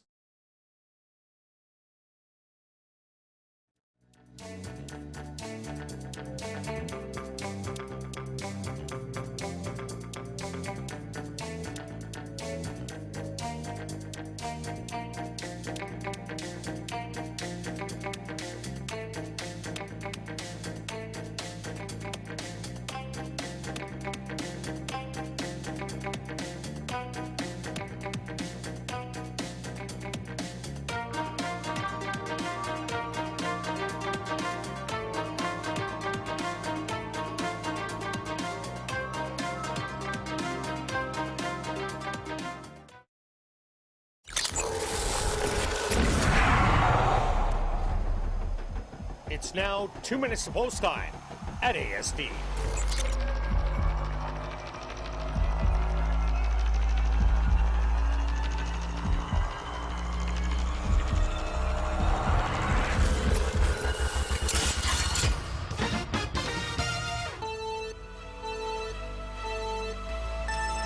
right, the girls close it out in a competitive race, a full field of 10 going 6 furlongs. Let's start with the 3.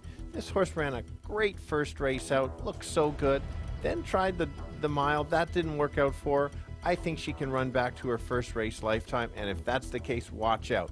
The rail horse likes to be in the money quite a bit, is the favorite, should get a dream trip chasing as the entry mate, try to make a late run. And the horse that's going to be near the back and try to make a late close, that'll be the 7. Just kind of sit back and wait to see what happens. So wide open betting race, 317. Kirt? So I went to number 8, Cussin Cat. Ran a big race last time out. Was able to sit off the pace, but got caught very late down the lane by a horse that came back to win. Otter Pop should be forward in the race once again today. I also like number 3, I've Got All Night. That debut race was stellar. The route race, not as good, but if it goes back to that sprint race, watch out. And number 1, Russian Pearl. That is the horse that's the most consistent out of them all. I'm going to give you 8, 3, and 1. Good luck here in race 8.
It's post time.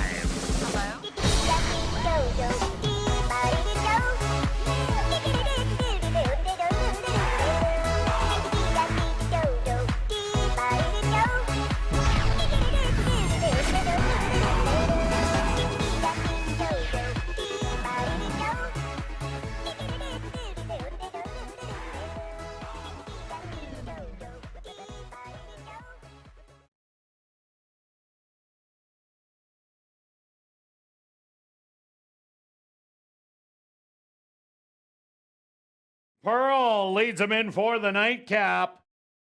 Olive's Candy goes in.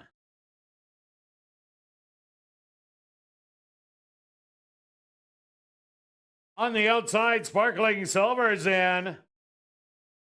I've Got All Night steps up and in. Hatship Suit will be next.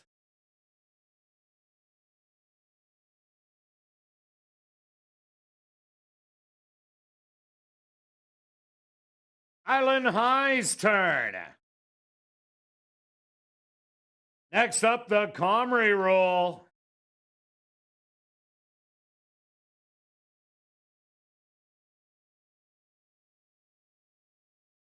Danzig Star Storm.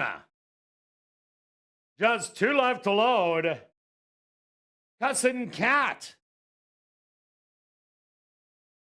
And just waiting on Mechanic Susie.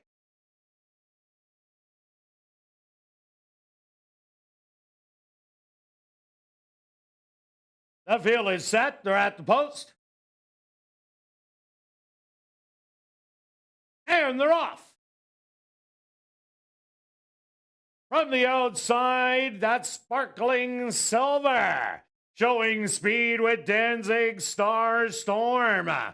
Coming up the inside, that's going to be Island High. Also showing speed with I've Got All Night and Russian Pearl on the rail. Cussin' Cat back in 5th. Olive's Candy on the rail in 6th. Then it's Mechanic Susie, the Comrie rule. And well, back to Hatshepsut.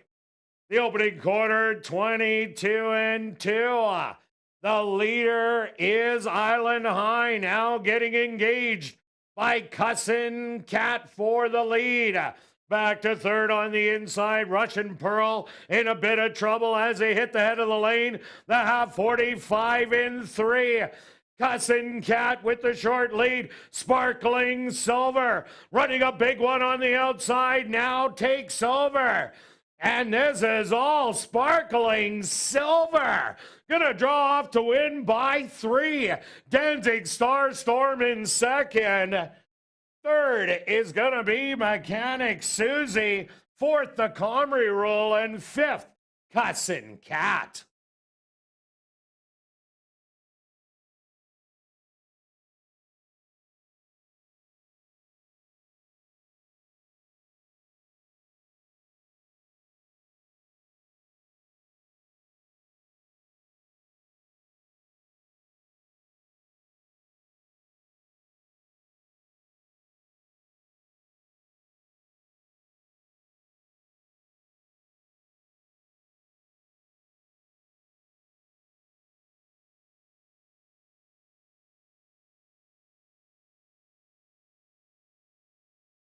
The Stewart's opposed to number 9, Sparkling Silver.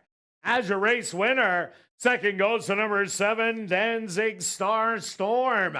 A photograph has been called to determine the show position.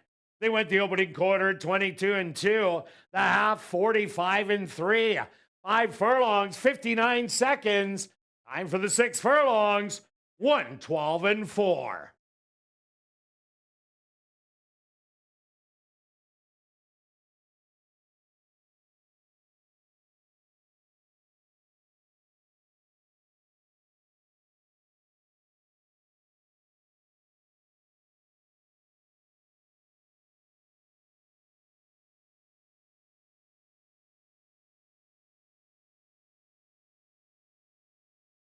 Results of the photo show number 10, Mechanic Susie, finishing 3rd.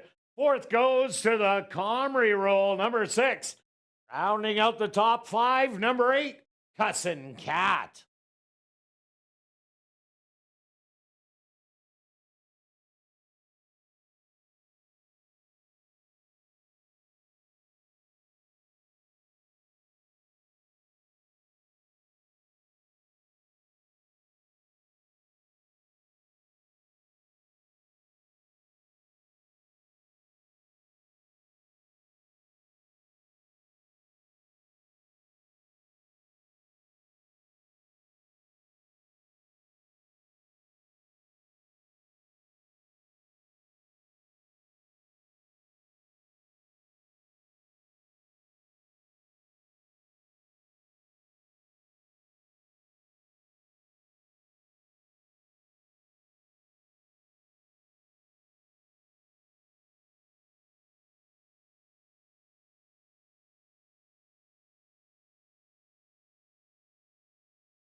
In the winner's enclosure, the official winner here in race number 8, that's number 9, Sparkling Silver. Sparkling Silver is a bay filly, 3 years old, by Signature Red, out of the mare Essence of Silver by Essence of Dubai. Owned by 2 Points Ranch, trained by Carl Anderson, and ridden to victory by Tim Tarasenko. Time for the 6 furlongs, 1:12-4.